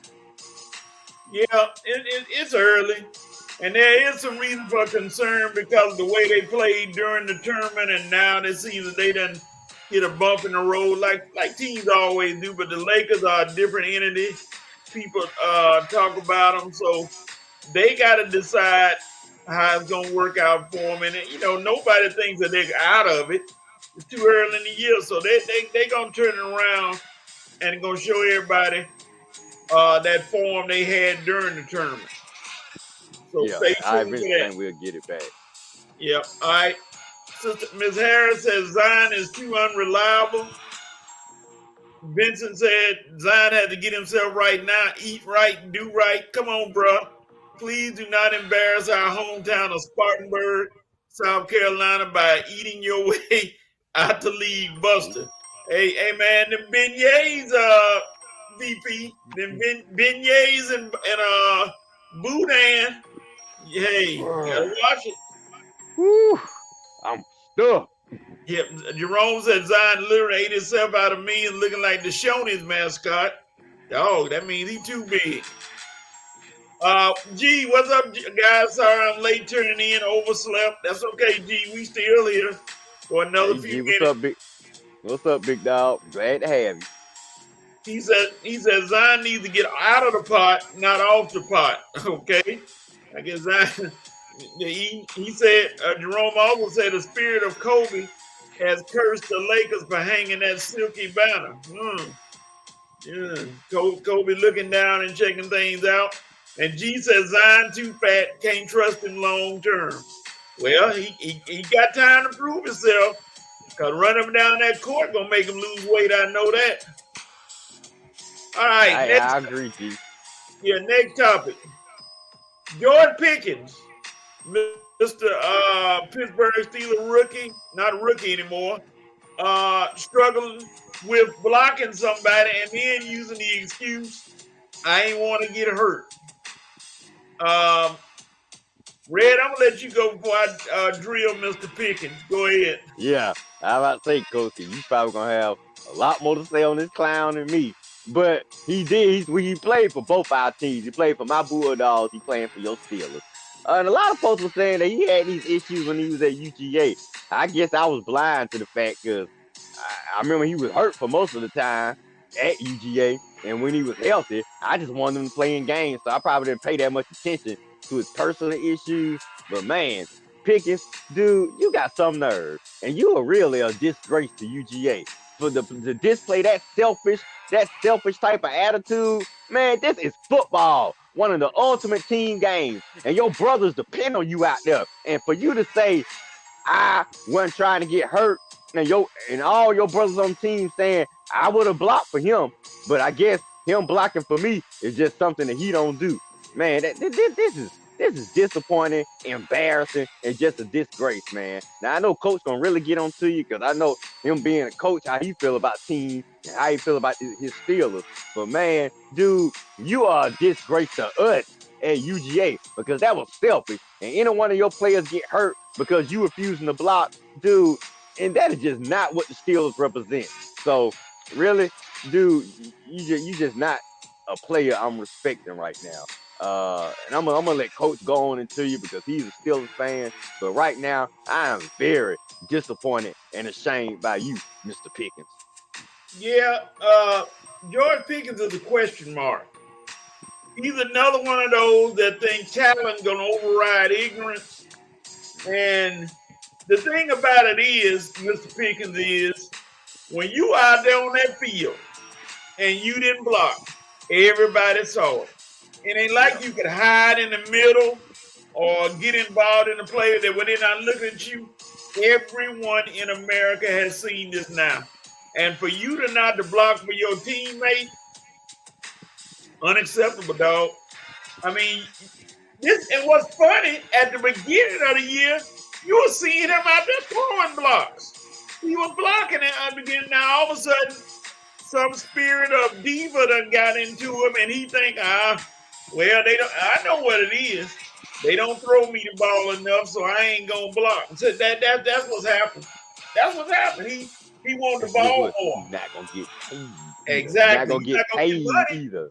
So I'm trying to figure out, Mr. Pickens, are you gonna do what you need to do to help the Steelers, or are they, are they gonna get rid of you? Big time receivers have left before. You're no different. They'll fill a spot for you. They'll put somebody in your place. So it's all on you, sir. We will see. Let me see what the nation got to say. Yeah, I'm with you, Coach. Let me push back a little bit, but back on. Let me give you a rebuttal a little bit. Yeah, he's right. Because like I say, dude, you don't see, Coach, you don't realize right now, you still in your rookie contract, you messing with your money. Like Coach said, everybody saw what you did. And then you in the media trying to justify your actions, talking about, well, y'all don't play the game, so nobody play football can understand. And then everybody on TV saw you jumping up, trying to avoid getting hit by a play on the ground. You think other teams haven't saw that? You think teams gonna be lining up to pay you, Mr. Pickens, when you can literally get somebody on the team hurt because of your selfish actions? Dude, you better get a freaking clue, George, and realize that your diva-like attitude and your selfish persona is gonna have you in the XFL, arena football, or really playing on one-year contract the rest of your career. If you think any team finna invest any big-time money in a selfish MF like you, boy, you got another thing coming. So, kid, you better recognize what you saying and what you doing. And anybody in your circle better talk to you, man, because you are messing with your own money by playing like this. I don't know who you think you are and what type of message you were trying to send this week by having that arrogant. I think, Coach, we was discussing this yesterday on the Waffle House show on arrogance or incompetence. And dude, what you're doing right now is arrogance for your play and incompetence for your bank account. So it was a little bit of both for you, Mr. Pickens, because dude, you just have lost your mind. And I think Damian Woody said something that kind of stuck with me, and I've seen it before. When you go half speed in a game, that's when you get hurt. Right. When you go half speed, you try to avoid something, then somebody, you get hit or something happens, and that's when you get hurt. So he's gonna play today. So he's gonna have to audition again to convince people that he wants to play, because if not, then it won't take long. He'll be gone. And they'll get rid of him, and they'll move on. I'm surprised ain't nobody confronting him in the locker room or what now. Maybe they. Oh, okay. Warren, the running back, talked to him. They had a little Covenant Jesus meeting, and they hashed it out. And Warren told him, "Hey, man, let's clear this up." And they said they cleared it up. So we gonna see today at 4:00. We gonna see if they cleared it up. Close it. Did they clear it up like this? Did the running back say? No, I don't think the hands were used, because the vets were in there, so the hands wasn't used. But it was a little discussion back there. And Mike Tomlin, hold me back. Was hold me back involved in the discussion? They sat down and with people present, and they hashed it out and let him know, not good, bro. That's not good. We need to do something. So, all right. Vincent said he's a professional. That's right, VP. Jerome said Pickens acting like one of them new age entitled me first kids. He probably has hundreds of participation trophies. G said, what is Pickens' problem? He is absolutely tripping. He needs to tighten up and grow up. Yeah, y'all right. You'll find out real quick that he is replaceable. And Vincent, and this is the main thing, he'll lose the locker room with those type of immature antics like that. Jerome said, you a little harsh. And he said, did he get a cold red? But anyway, I just want to see what happens today. If he comes out there and balls and plays well and does what he's supposed to do, then the NFL guys are forgiving. They'll say, okay, look like you want to play at least for one day. Looks like you want to be here. If he comes out here, and he should know very well, the camera will be on him all game. They gonna focus on you. When they see you jogging instead of running or something like that, they're gonna be like, oh well, he hasn't learned nothing yet. So they're gonna check it out and see what happens. All right. Next topic. The Eagles, who were once the darlings of the NFC, now, like they said, they're going through some things. They're going through some things right now. So, Red, what do you foresee for the Eagles? Hopefully, they keep exploding. No, I'm just saying. Right now, like you said, they're going through a bad time. And to me, Coach, they get coming at the wrong time. We winding down the end of the season. Whereas last year, they were playing some of their best football at the end of the season. Now it looks like they're playing some of their worst football at the end of the season. And when you got the 49ers and Dallas and Detroit and various other teams like the Rams and Seahawks coming up on your tail, man, y'all choosing the wrong time to fall apart. This defense has been pretty much overrated all year long, and now teams are figuring them out. The offense has been inconsistent all year long, and defenses are figuring them out. I guess say you got AJ crying about not getting the ball. You got Hurts doing everything he can to keep folks happy, in addition to playing hurt himself. Like I say, it's just not good in Eagle Land right now. You got folks saying, do they miss their defensive coordinator? Is Nick Sirianni overrated as a coach? And these are things you hear when the losses pile up. So you know how Philadelphia is when you lose a few games in a row. The panicking sets in, and I think it's just an example of what's going on right now. Yeah, I mean, once this attitude has got in, and me personally, I think Hurts is worse than he let on. I think he's injured some kind of way because his running ability is not there. And speaking of running, those two running backs have almost been non-existent. I haven't heard anything from Swift or anybody in the running game. And after that one good game he had. Yeah, they almost one-dimensional. It's like he gonna throw, and if he don't throw, then Jalen Hurts gonna run, and we gonna tattoo him. So it's rough. Now here's the thing with them: can the Eagles turn around? Sure they can, but will they? Or are they gonna try to stay with that? Your defense is not as potent as it was. It looked good for a minute. Now all of a sudden, people are finding holes in your secondary. So because Slay is out. Right, you got Slay out and Bradbury. They both love to pick on him. So as a matter of fact, it's in days of Carolina, coach, because Bradbury is the guy that Julio got his 300 yards on. Yep. So there you go. We will see. All right. Last comment. And I don't understand this one, but hey, when you stick a microphone in front of somebody, they can say what they want. Micah Parsons, who for a minute was quiet, now all of a sudden he got a podcast, and now he feels like, oh, they criticizing his poor Cowboys, and everybody's against him. Micah, you got a podcast, that's for you to talk, but people are going to criticize you, and one day you score 30, the next day you score 3. So you can expect to get criticized, and you can expect to get some comments because you're not consistent. So flip a coin on them, and we'll see. Red, what's your comments on Micah? I agree. Micah needs to learn, dude, you're in the NFL, you're in the real world. You can't go out and blast somebody one week and come out the next week and only go. It's pretty much a bunch of yards. You part of it. Go out. Did I go out? Am I back? Yeah, you back now.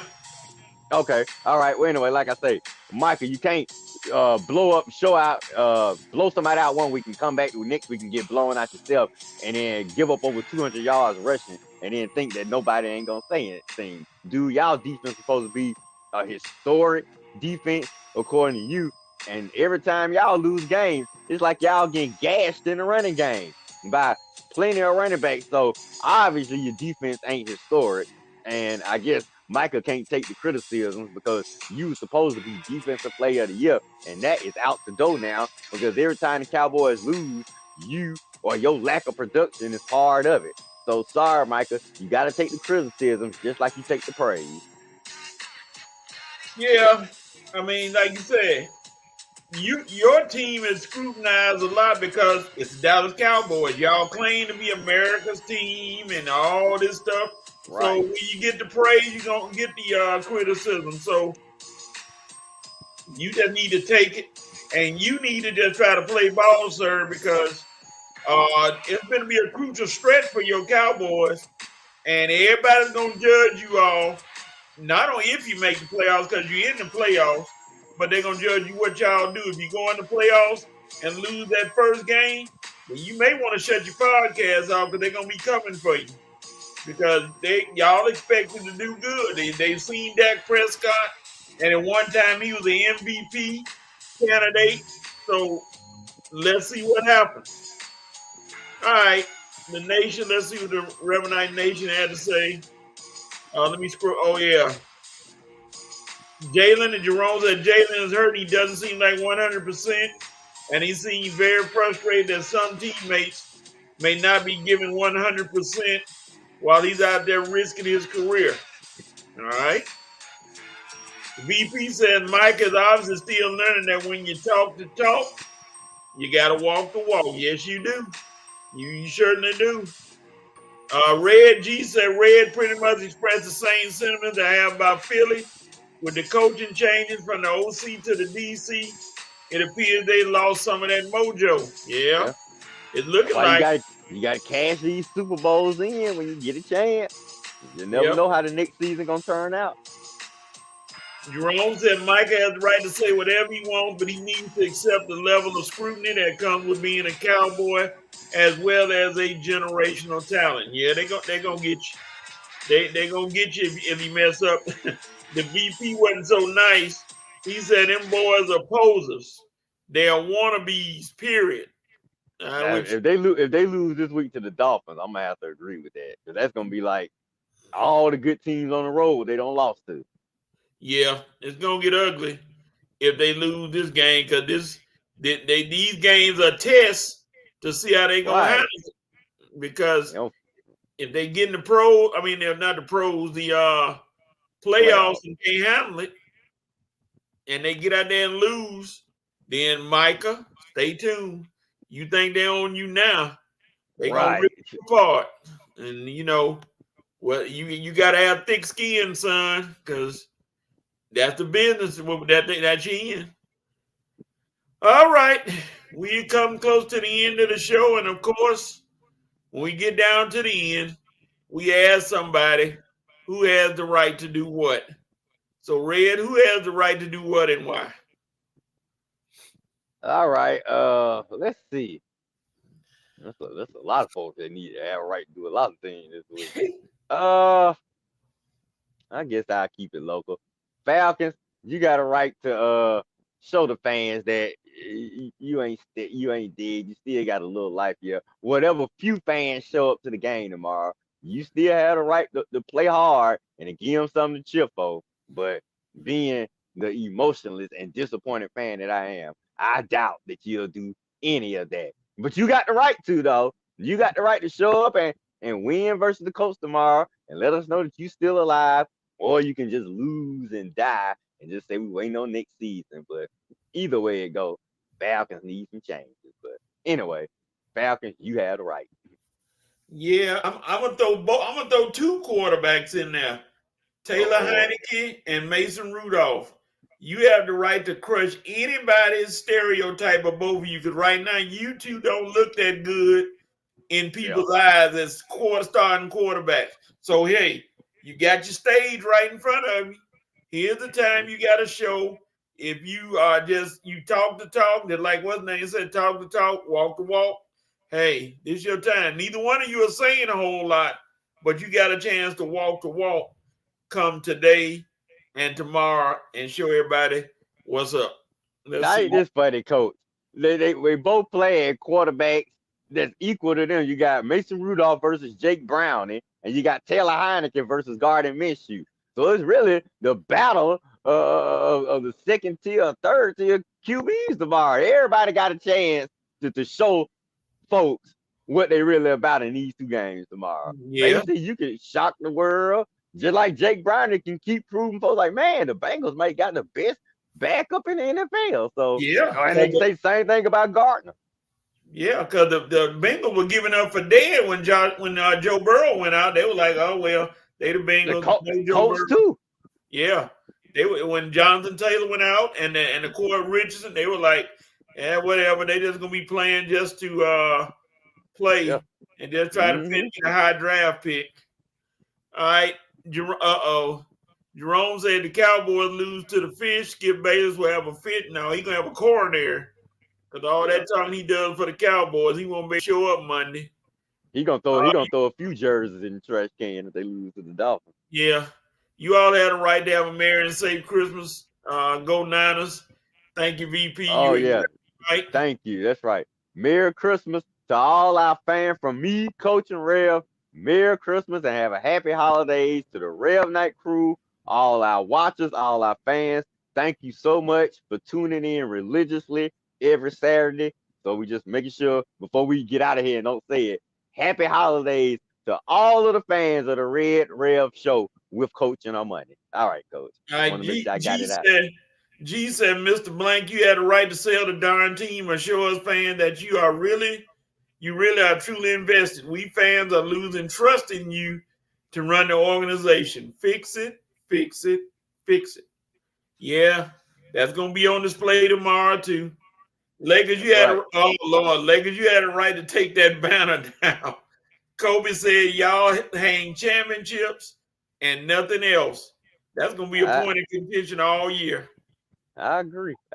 Well, they can hang it. They can hang the banner, but I think all the celebration to it, you just hang it, just show, okay, y'all. You see, we put it up there. But as far as having a ceremony and the pep rally, I think that part I don't agree with. Yeah.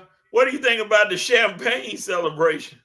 No, I didn't agree with it. Like I say, you acknowledge it, but it's not the goal is not the championship. And I can think of maybe some other team that wasn't the Lakers, like if the Pacers had won it. The Pacers don't really win championships like that. I can see a team that's not the Lakers coach, like see the Celtics, the Lakers, teams that got championship pedigree.